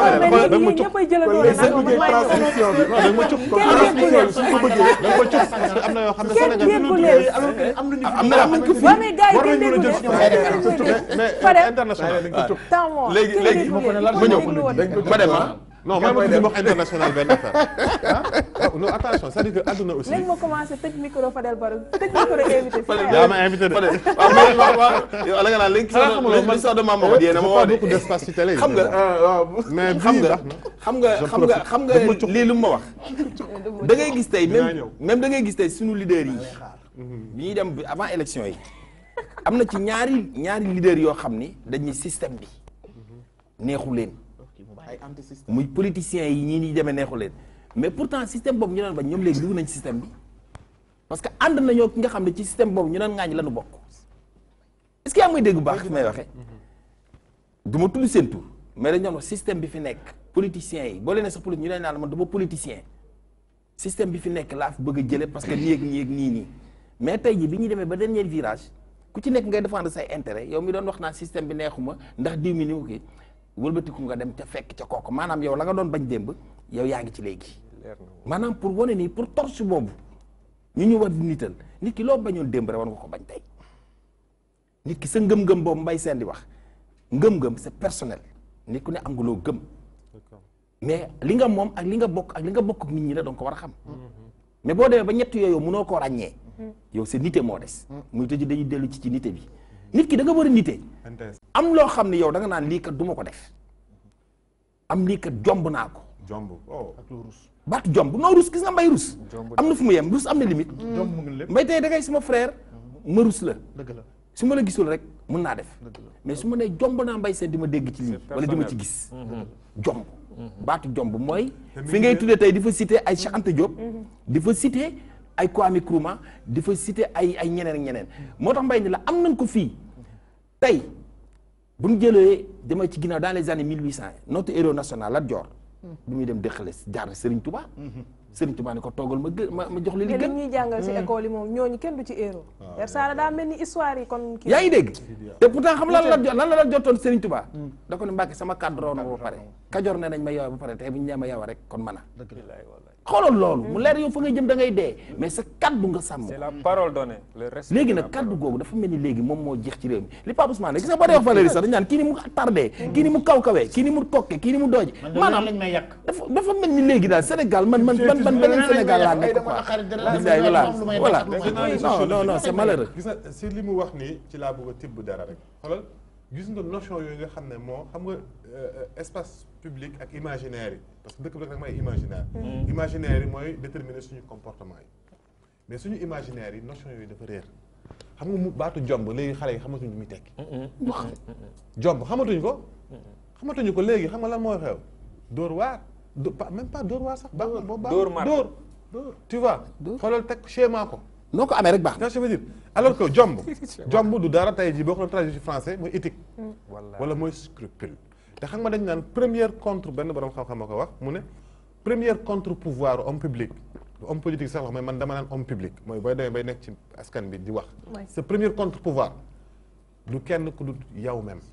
te nee na yow sa contre pouvoir boobu mu ngi fondé wu ci scrupule ñu ne ko scrupule ci lan lay fondé wu mu ne scrupule nag te scrupule mooy jomb mu ne mi ngi jomb nag boo ko bëggee xam mooy saa boo xëyee suba teel nga xool sa bopp merci boo xoolee sa bopp ndax da ngay sëgg wala da ngay mën a continuer mais yooyu yëpp réer na introspection dama nit saa boo xëyee di dem loo dajal sa bopp la merci beaucoup nit saa boo xëyee di dem loo dajal rek sa bopp xam nga wax saa billaay walaay taalaay pirimi sama papa ma ko waxoon ay pirimi dama ne li ngay sànni ci kaw muy jënd ci mi muy dellu si yow coton doy na ci leneen loo fa sànni bu diisee bu ñëwee dalay escanté. Merci beaucoup. On passe à la pub et on revient tout de suite.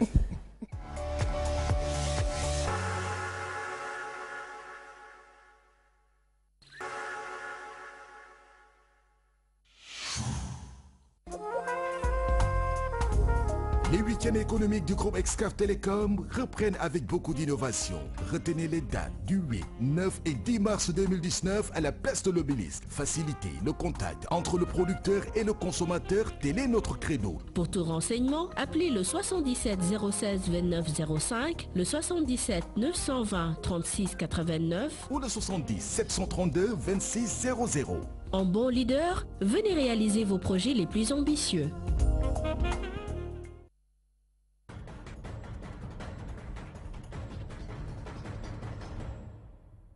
oto la ñu jël ba dëkk bu ñu naan Nangan Sambu foofu la ñu jëlee pirogue bi gaal gi di daw ak décor ñu tolloox bu benn waxtoox genn wàll seen nañu fi nga xam ne tey foofu la émission voyage di dem dëkk bi di wuyoo si turu Moundé un décor de rêve une ville de fête waaye tamit dëkk bu bëri jafe-jafe Moundé une île décalée dans le delta du Saloum tey mooy dalal émission voyage.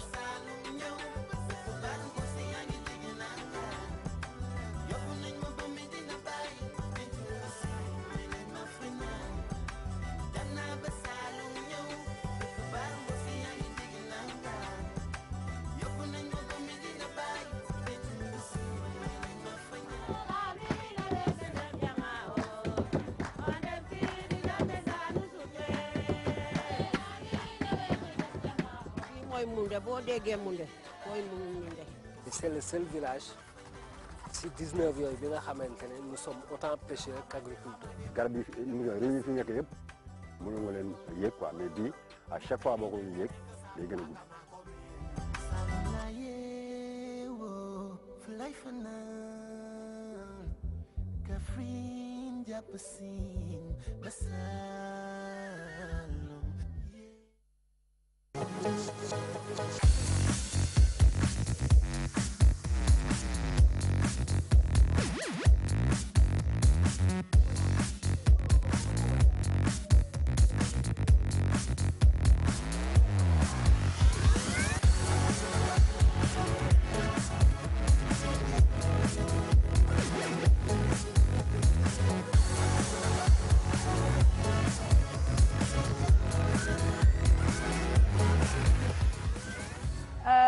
TMTC hors antenne ndeysaan amoo leen chance pour mën di ko seetaan mais damay dundaat beneen forme de TMTC après pub bi en général pub daf ma waroon may mu soufflé mais man pub du ma soufflé ndax ñi dañuy waxaat ba tey ñu ñëw si deuxième partie bi dooree ko ak High Tech ak kii di Abdoulaye.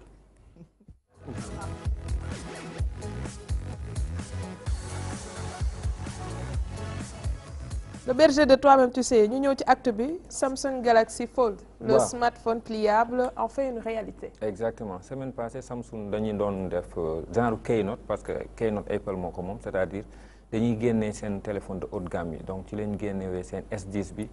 S10 Plus ak S10e mais yooyu ça ne m'intéresse pas li ma gën a intéressé mooy téléphone pliable donc ça fait presque 10 ans nit yi di ko doon wax donc mu nekkaat une réalité c'est-à-dire c'est téléphone portable bi nga xamante ni écran la xam nga clapet xam nga clapet yi ko doon def nii waaw clapet xam nga dañ ko doon tëj ci suuf la clavier bi di nekk ci kaw nekk écran bi mais bii écran lépp écran la en même temps da nga koy mën a tëj day mel ni nga jël tablette bi rek mu mel nii rek nga tëj ko nii donc muy benn technologie bu incroyable te boo ko tijjee aussi doo gis espace bi nga xamante ni moom moo séparé écran yi donc muy téléphone bu rafet bu extraordinaire xam naa ci kanam di ngeen gis illustration bi yow am nga si non maa ngi xaar nag mu ñëw Sénégal pour ma lijjanti ci waaw pour ma mettre à jour yow li nga doon wax léegi wax valeur wax ay affaire doo wax ma jënd si nga naan lijjanti mooy li Fadel doon wax rek dañoo yàqaale ñu léegi dóor ak yooyu man sax léegi sama langage bi xamatuma lu muy ndurul tu vois damay wax sax di tiit sama bopp tu vois mais c'est le système ah c'est le système franchement gis nga parce que système xam la ma tax damay xëy di lire système chaque jour kay su may wax ma ne système en fait da ngay jur sa doom muy seetaan télé màggaale mooy dem ba yow sa bopp mu mujj laa wàll jikko boobu noonu quoi tu vois li jëndi ma non dama koy jëndi damay jël sama xaalis ma dem jëndi ko wala ma yónnee ñu jëndal ma ko muy téléphone Samsung bi nga xamante ni liñ doon casse tout le temps ci espace bi 512 gigas la donc imagine un téléphone portable avec 512 gigas donc on peut mettre n'importe quoi dedans donc c'est exactement un ordinateur wala benn disque dur externe quoi parce que suñu téléphone yi léegi dafa gaaw surtout ak les WhatsApp et autres léegi nit ñi dañuy balancer nit n'importe quoi da ngay xëy ñu dugal ci groupe di dugal ay vidéo surtout démb façon vidéo bu ne ci WhatsApp bi sax laa gisee ay vidéo ay photo yoo xam ne sa yoon nekkut tu vois sama papa chaque jour mu jógee ci suuf daw yéeg ci kaw dimbali ma ku ma dugal ci groupe bi dindi ma ci envoyé nañ ma vidéo tel ma ne ko lii mooy inconvénient WhatsApp mais dire aux gens aussi que vous avez la possibilité de désactiver le fait que muy enregistrer directement seen téléphone donc boo leen demee ci paramétrage rek mun ngeen ko am donc téléphone bu mag la phablette lañ koy woowee phablette c'est-à-dire mini tablette mini téléphone. Très bien. donc boo ko lemee mun na dugg sa poche c'est comme les Galaxy Note et autres téléphone bu rafet la daal macha allah bëgguma ci sori trop quoi mu mel ni. yaa ngi koy gént daal. oui bien sûr. mais Abdoulaye foog ni aussi war nañu sensibiliser tuuti suñu parents yi ak ñun les nouveaux parents d'ailleurs ak écran yi ak xale yi. voilà parce que gis naa xale yoo xam ne léegi presque amat socialiser tuñu xamatuñu dara ci la vie quotidienne les rapports entre les humains xale yi dañuy judd 1 an ñu jox leen ay écran que ci nekk ku mun a jëndal sa doom tablette foog nga def nga ngóora mu sëgg ci xale yi dañuy myope à 2 ans xale yi dañuy am problème mu concentration xale yi dañuy am problème mu sommeil pour nelaw loolu yéen ñi nekk ci kii xarala yi aussi war lañ ko di. voilà si tu te rappelles bien Aram defoon nañ fi ñaari technologie ñaari chronique yi nga xamante ni jëmoon na ci loolu bi ci mujjee benn étude la bu benn université américaine defoon ñu ne xale bu toogee plus de 2 heures de temps ci kanam écran day réduire cortex mooy partie cerveau bi nga xamante ni moom mooy traité information yi jóge ci 5 sens yi. doo ko répété parce que man parents yi xam sax. non mais ñu si bëri dañoo ne affaire tayal la xale baa ngi jooy ñu ne nañ taal lumière rek bàyyi ko mu. te bizarrement xale buy jooy man dama ko essayé boo ko taalalee écran day noppi. parce que yow da ngay yaakaar ne mu ngi seetaan alors que écran bi daf koy hypnotiser en réalité daf koy hypnotiser daf koy capter moom ay image rek léegi loolu dafay indi paresse intellectuelle day réduire cortex bi encore une fois cortex mooy partie bi nga xamante ni information yu jóge suñu changé tey danger bu amee da koy envoyer directement ci cortex yi moom moo koy réduire donc ba ñu defee ay études ci 4000 enfants par rapport ak yeneen enfants yu normal yi ils ont remarqué que enfants yi nga xamante ni ils passent plus de temps di jouer wala nekk ci tablette yi autres ñoom dañoo am faiblesse de niveau bu ñu demee à l'école mooy ñi nga xamante ni ay cancre la ñuy nekk ils ont du mal à retenir leurs leçons et autres c'est ce qui explique peut-être réaction actuelle yu ñuy gis génération 2000 yi nga xam dañoo màgg ak téléphone tu vois bu ñu demee école dañuy nerveux dañuy wéqe dañuy xeex mel ni ay voilà quoi di snap seen prof et autres alors que c'était pas ça. baax na ci loolu ñu wax ne ñi nga xam ne ñoo koy créé seen doom yi duñu laal écran avant 12 ans. C'est clair. ma dëggal li ngay wax ñu ko Bill Gates et les cadres de Microsoft seeni ay doom de leen inscrire ci école yi ñuy woowee école low tech. C'est des écoles yi nga xamante y a pas de tablette y a pas d'écran y a que des bibliothèques parce que ñoom ils savent les conséquences que ces technologies peuvent donner. beneen bi ñu créer ce qu'on appelle le digital détox c'est-à-dire la désintoxication numérique parce que bu ñu waxee désintoxication rek ça veut dire affaire bi yegg na fu nga xamante ne moom na la comme drogue mais Fadel day wax xale yi mais mag yi tamit noonu la man des fois ñu toog suñu kër ñuy reer ñëpp ñii la ñuy def di lekk sama papa j'espère que nekkul di ma seetaan ba mu jeex ñëpp noonu la ñuy def dama ko jëndal smartphone mais je regrette quoi tu vois léegi da nga koy fekk mu sëgg di def nii nekk ci YouTube tu vois yow yaay ku la woo doo jël. ku la message non moom liggéeyam la xam nga ñoo xam ne dañ ci professionnalisé wu. je peux les comprendre. Merci. mais da ngay gis da ngay seeti sa xarit léegi mu ñëw 80% de son temps mi ngi naan nii wala mi ngi naan nii du ngeen waxtaan. ngeen ànd ak nit ngeen dem restaurant pour toog waxtaan plané damay xool xale nañ yërëm dañuy fay dem toog ku nekk si téléphone am sëgg def nii.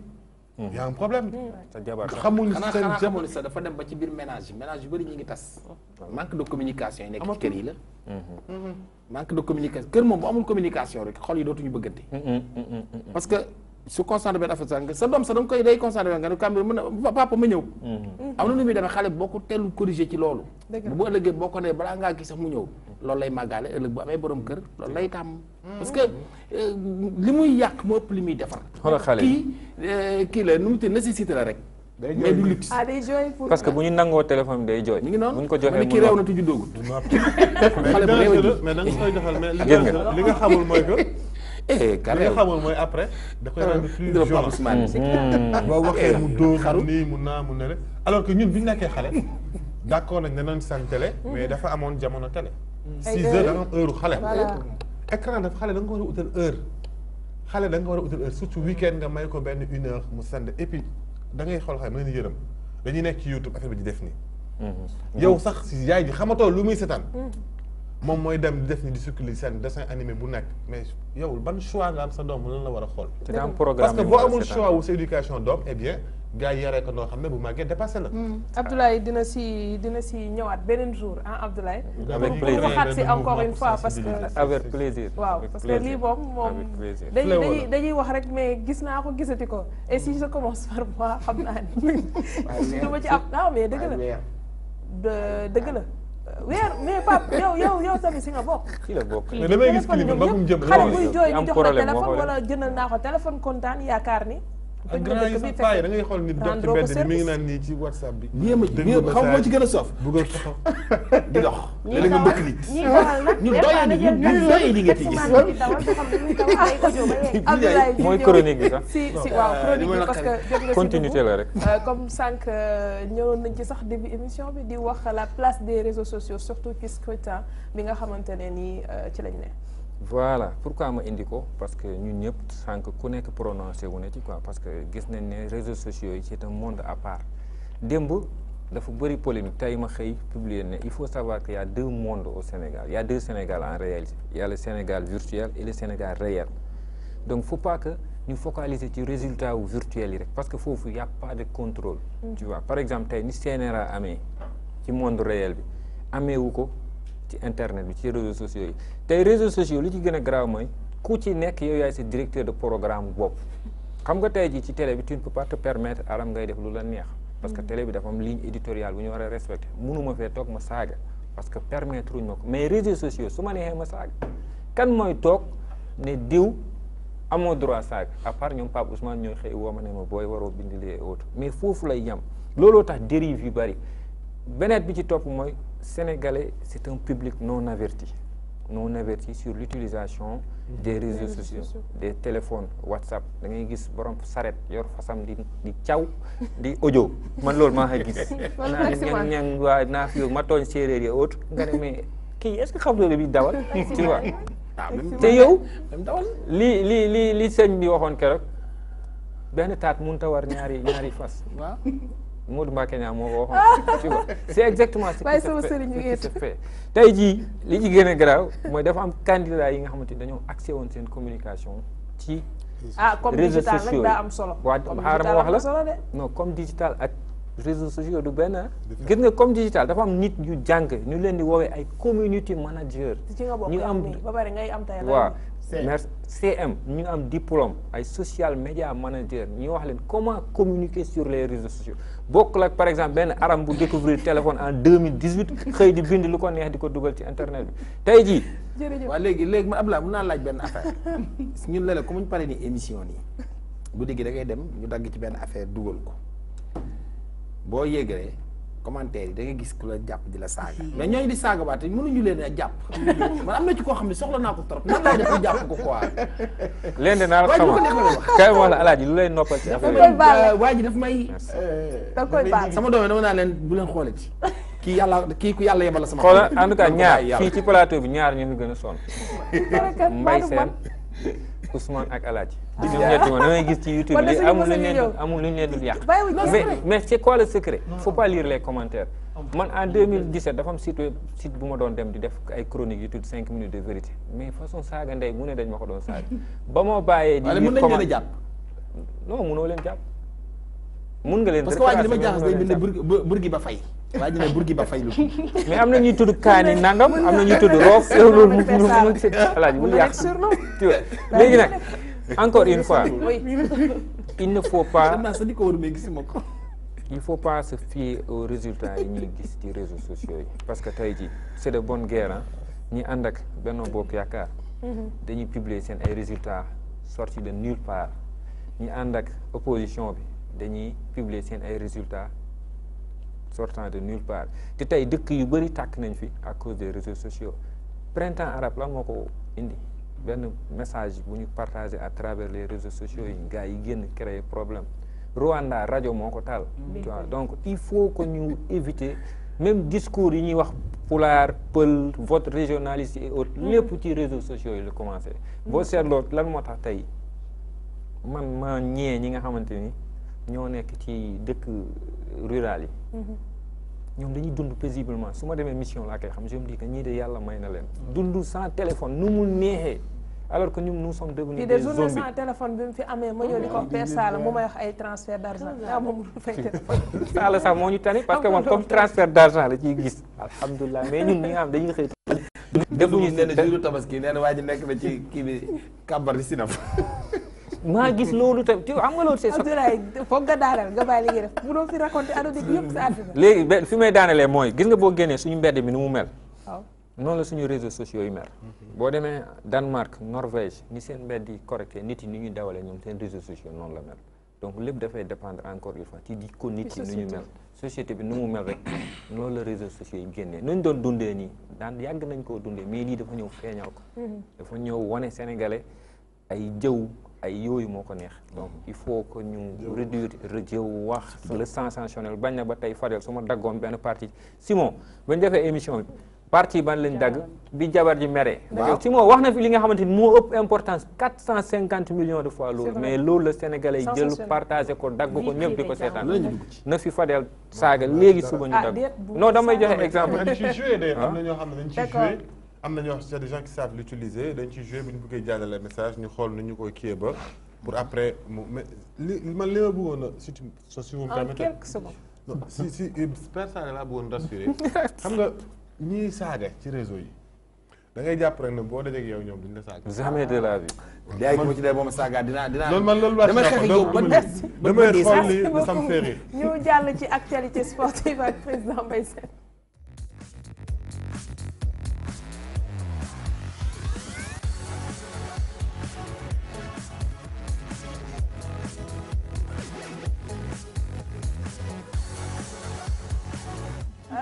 Père Sala bàyyil burgi ba moomu ñu ñëw ci président Mbaye Sène basket ak coupe du monde éliminatoire résultat. les résultats juste di wax ni Sénégal gagné na Rwanda premier match am boobu la qualifié li nga xamante ne mooy ci coupe du monde ba waaye dañuy ñëwaat démb fële nga xamante ne moom mooy toujours Treichville Sénégal dafa gagné Nigéria 84-63 groupe bi nii la tëddee donte Nigéria moo jiitu Sénégal moom moo jël deuxième qualifié nañ li nga xamante ne moom mooy coupe du monde bu basket bi xanaa rapidement dire les 29 équipes qualifiées. c'est dans la foulée pays hôte c'est la Chine zone Afrique 5 lañ Angola Nigéria Sénégal Tunisie ak Côte d'Ivoire zone Amérique 5 lañ sur 7 Argentine Brésil Canada États-Unis et Venezuela zone Asie Océanie 7 lañu dañ leen boole Asie ak Océanie Jordanie la Iran Japon Philippines Australie ak Corée du Sud ak Nouvelle-Zélande zone Europe 11 lañ sur 12 Serbie Russie Tchèque France République tchèque Allemagne Grèce Italie Lituanie Pologne ak dëkk bi nga xam te mooy Espagne et pour terminer la Turquie. ñu ñëw ci championnat européen dem France Italie Espagne Allemagne et Angleterre. il a marqué démb samedi li nga xamante ne moom mooy 51 buts am 51 buts la dugal kooku nga xamante ne mooy Kylian Mbappé am na benn joueur bu xawoon na def genre performance yooyu mais yàgg na te il n'avait pas l'âge de Kylian Mbappé ça il s'appelle Yannick Stopira noonu la tudd Yannick Stopira c'était un ancien joueur de l'équipe nationale de France très jeune très talentueux chevelu évoluer bu baax mën na dugal ay buts yu bëri doon niroog Jean-Philippe Vercruysse moom itam ancien joueur de France bët ci bleu woon xam naa ñoom Fadel war nañ ko xam wala Sall Bigué à l'époque di wax ni Mbappé est rentré dans l'histoire le joueur du Paris Saint-Germain à 20 ans il est en train de battre les records Monaco démb gagné na match am daanaka foofu noonu à lui deux pour gën na ko génne ci zone rouge en Italie. Le Napoli de Kalidou Koulibaly, le tenier défenseur de l'équipe nationale du Sénégal, très bon, très fort, très technique et qui fait de très bonnes sorties. Kalidou Koulibaly, dans le Napoli s'est imposé, la Juve aussi s'est imposée et le Milan AC aussi, qui nga xamante ni bi aussi moom mooy championnat d'Angleterre. këpp la woon doon dox ci diggante Manchester City ak Chelsea Manchester City moo gagné tir au but am na sax benn genre altercation bi ci amoon mooy Kappa le portier de Chelsea parce que Maurizio Sarri l'entraîneur de Chelsea daf ko waxoon pour mu génn pour dëgg nga xamante ne mooy Zabaleta mujjul dugg mais Kepa moom moo mujj eggal tir au but bi donte jàpp na penalty le Roi Sané mais Sterling moom moo permettre aux Citizens de remporter li nga xam mooy seen 6e cup yeneen match yi nag le derby Manchester United qui recevait Liverpool de Sadio Mané 0-0 lañ def foofu nga xamante ne mooy Old Trafford doon xaar Liverpool jéemoon a gagné pour distancer équipe bi nga xamante ni moom mooy Manchester City 1 point la ko rawee ça sera très très dur pour les partenaires de Mohamed Salah et de Firmino pour xëcc li nga xamante ne moom mooy Manchester City et pour terminer en Allemagne le Borussia Dortmund mu ngi maintenir cadence bi ak Bayern de Munich parce que hier ils se sont imposés les partenaires de Marco Reus sont toujours leaders de la Bundesliga et en Espagne Lionel Messi il a marqué un but extraordinaire c'était face au Football Club de Séville de Jesus Navas et de Ever Banega daanaka il a mis un demi-volée boo xamante ni bi ci Zidane lañ ko doon fàttali ko en 2002 Real de Madrid Bayern Leverkusen la finale 2-1 remporté par les Galactiques Lionel Messi l'a fait hier il est toujours en train de marquer li nga xamante mooy l'histoire du football dugalul benn but il a mis un triplé un 4e but de Luis Suarez foofu nga xamante ne moom mooy terrain wu Andalousie su ma ko waxee mooy FC Séville 4-2 ça reste nag dans la semaine 2 derbys des Galactiques en Copa del Rey demi-finale bi la aller bi 1-1 lañ defoon fële ca Camp Nou Santiago Bernabéu lañ war a dajee pour deuxième match bi et le derby bi nga xamante ne moom mooy dox dans le championnat d'Espagne la Liga di doxaat encore ci diggante Real de Madrid ak Barcelone et c'est le Real qui reçoit 2 fois foofu nga xamante ne mooy stade Santiago Bernabéu mais juste pour dire aussi les Colchoneros de Diego Simeone sont toujours 2e du championnat d'Espagne. ñu ñëw si Fadel sa joueur nan la tudd. man football fooru ma ci de. doo seetaan football ñi nekk nii wala ñu yàgg ne. non bu fekkee yàgg moom bàyyi ma du ma leen xam. non booy je vais dire pour mon fils Mbappé. Kylian c'est l'enfant de Bondy. ak kan encore parce que ki def ma ñaan kenn léegi nii. kan la bañ a taa ñaan kan la waxati. am na kenn ku ma Ronaldo R9 bu Brésil. Ronaldo. Brésil. Ronaldo may ko 15 secondes rek. waaw d'accord mu ngi tudd Ronaldo Luis Nazario de Lima du moom du Xabiso loolu la ma doon wax sànq xam nga Ronaldo tu sais bu muy judd il avait 3,36 kilos moo tax tur bi Luis Nazario docteur bi la woon moom lañ ko dàqantane parce que daf ko sauvé 3,36 kilos la juddoo Ronaldo il a fait PSV Eindhoven Europe Corinthians la nekkoon Brésil PSV Eindhoven la jëkk ñoo def fa 2 saisons PSV Eindhoven la jógee dem fi nga xamante ne moom mooy Football Club de Barcelone def fa 1 saison def 5 saisons Inter de Milan après Inter ci la ñëw en 2002 saison 2002-2003 Real de Madrid il a remporté 2 fois la Coupe du Monde en 1994 il n'a pas joué il était sur le banc nekk xale c'était l'équipe de Branco Bebeto Romario Aldair César Sampaio ñoo nekkoon fi nga xamante ne moom mooy Brésil en 94 en 2002 il est le 2e meilleur buteur face à l'Allemagne de Oliver Kahn et le meilleur buteur c'était Miroslav Klose l'hélicoptère qui a arrêté sa carrière foofu nga xamante ne mooy Lazio Ronaldo a remporté 2 fois la Coupe du Monde Ronaldo est le meilleur buteur derrière Pelé de la sélection brésilienne. Paul Gascoigne c'était l'ancien partenaire de David Platt. Paul Gascoigne était un ancien joueur du championnat d'Angleterre. C'est un ancien joueur aussi des Anglais. En 1990, Paul Gascoigne, David Platt, Paul Ince, Peter Shilton qui avait battu le record de but. Moment gagné en Angleterre, moment gagné le Cameroun de Makanaki, le Cameroun de Omambik et ce Omambik là qui avait marqué le premier but de la Coupe du Monde face à l'Argentine 1-0. boobu moo nekkoon ñoom Diego Armando Maradona ñoom Khalid Dia ñoom merci beaucoup président Mbaye Sène yàlla na la cat seexlu ñu ñëw si sa dernier question ñaari tour laa lay jox nga wax ma lu mu lay inspiré Thierno Souleymane Baal ndeysaan waaw xam nga bokk na ci ñi nga xam ne man su ma sañoon ñoom ñooy déterminer donc li ma doon wax sànq suñu imaginaire mais mooy déterminer mënoon na nekk tey torche suñu démocratie mënoon na nekk torche suñu démocratie parce que bi muy ci jamonoom bi ñu ko joxee nguur gi dafa am ñaar yi mu wax loo xam ne tey jii mënoon na inspirer largement suñu constitution yi mais mënoon na surtout nekk esprit wu suñu loi yi benn mooy bi mu ne fexe leen ba bu ngeen ni tànn njiit na nekk ko am ay valeur benn ñaar bu enrichiro wàccee leen ko maanaam bu sàccee mu ne bu bañee forcer leen ko donc jàngal na askan wi aussi ñu am benn responsabilité citoyenne agir donc pour man mënoon na nekk tey jii kuy inspiré suñu démocratie yi ñu am Bruno Diatta tubaab bi sax Bruno Diatta pour man mooy symbole lu loyauté envers la République et non pas envers une personne amoon na li mu ak symbole de la discrétion xam nga am na lu benn ku waxoon lu am solo bu Bruno gaañoo mu ne Bruno remplacé ko jafewul mais discrétion bu mu nekkoon loolu moo jafe trouver ku def liggéey bi rek kawam mais nu mu amee woon sutura bàmmeel la Bruno taxawu na suñu chef d'état yépp depuis indépendance ba ci Macky Sall ëmbal na leen seen sutura te suñu démocratie suñu diplomatie bi tey nu mu taxawee ci àdduna bi moo ko tabax te kenn mësta dégg mu taxaw nguuroo ko wala mu puukare woo ko wala leneen pour moi bokk na ci sénégalais yi ñu war a gën a ràññee ci àdduna. Merci beaucoup Fadel Barro, coordonnateur du mouvement Y en a marre. Père Sala, enfin tey ñu am avec gis nga ci li ñu naan montre yu baax yi bokk heure tey ci bàmmeelu biir laa naroon a jëm maanaam nit ku mën a garder secret parce que foofu lañ toll bàmmeelu biir mooy nit koo xam ne da ngay xam lu bari wax tuuti xam lépp wax lépp baaxul léegi Sénégal malheureusement ñi xamul sax ñooy wax ñi war a déglu ñooy wax te réew bu ñu demee nag ba toll foofu gor yu bari léegi waxatuñu dañ daan wax bu njëkk benn gor benn reeru gor tuuroo benn gor dootu reer mais léegi c'est le contraire dañuy yàkkamti sax nit du def ñu sosol ko li ma naan kuy naan ngelaw boo gisee ndox mu sedd wala caagri nooy def da rey sa bopp Sénégal foofu la ñu toll nañu rafetal wax ji rafetal jëf ji te xam ne yëpp day jàll Sénégal dafay des nee naa leen ku nekk fa nga juddoo mooy sa baay quartier ba nga dëkk mooy sa ndey waaye Sénégal mooy sunu maam kon nanu xam ni la maam Abdou Aziz Dabakh daan wax ni nañu tàppe xol yi sam papa daan ne wax nit boo nekkee ci réew ba dund fa ba jóge fa te marqué wax sa empreinte na la jaral sa nga fekk ay maçon yu tabax nga tëbb ca ciment ba tàppe sa loxo indi saala bi ngeen am moom empreinte yi bonne nuit jërëjëf merci beaucoup Sala Bigué jàngat bi am na solo léegi-léegi xibaaru marax yi ak Serigne Modou Mbacké Niang jaa ngeen jëf di remercier également toute l'équipe on se donne rendez-vous demain inchallah à la même heure passez d'excellents moments en compagnie de nos programmes.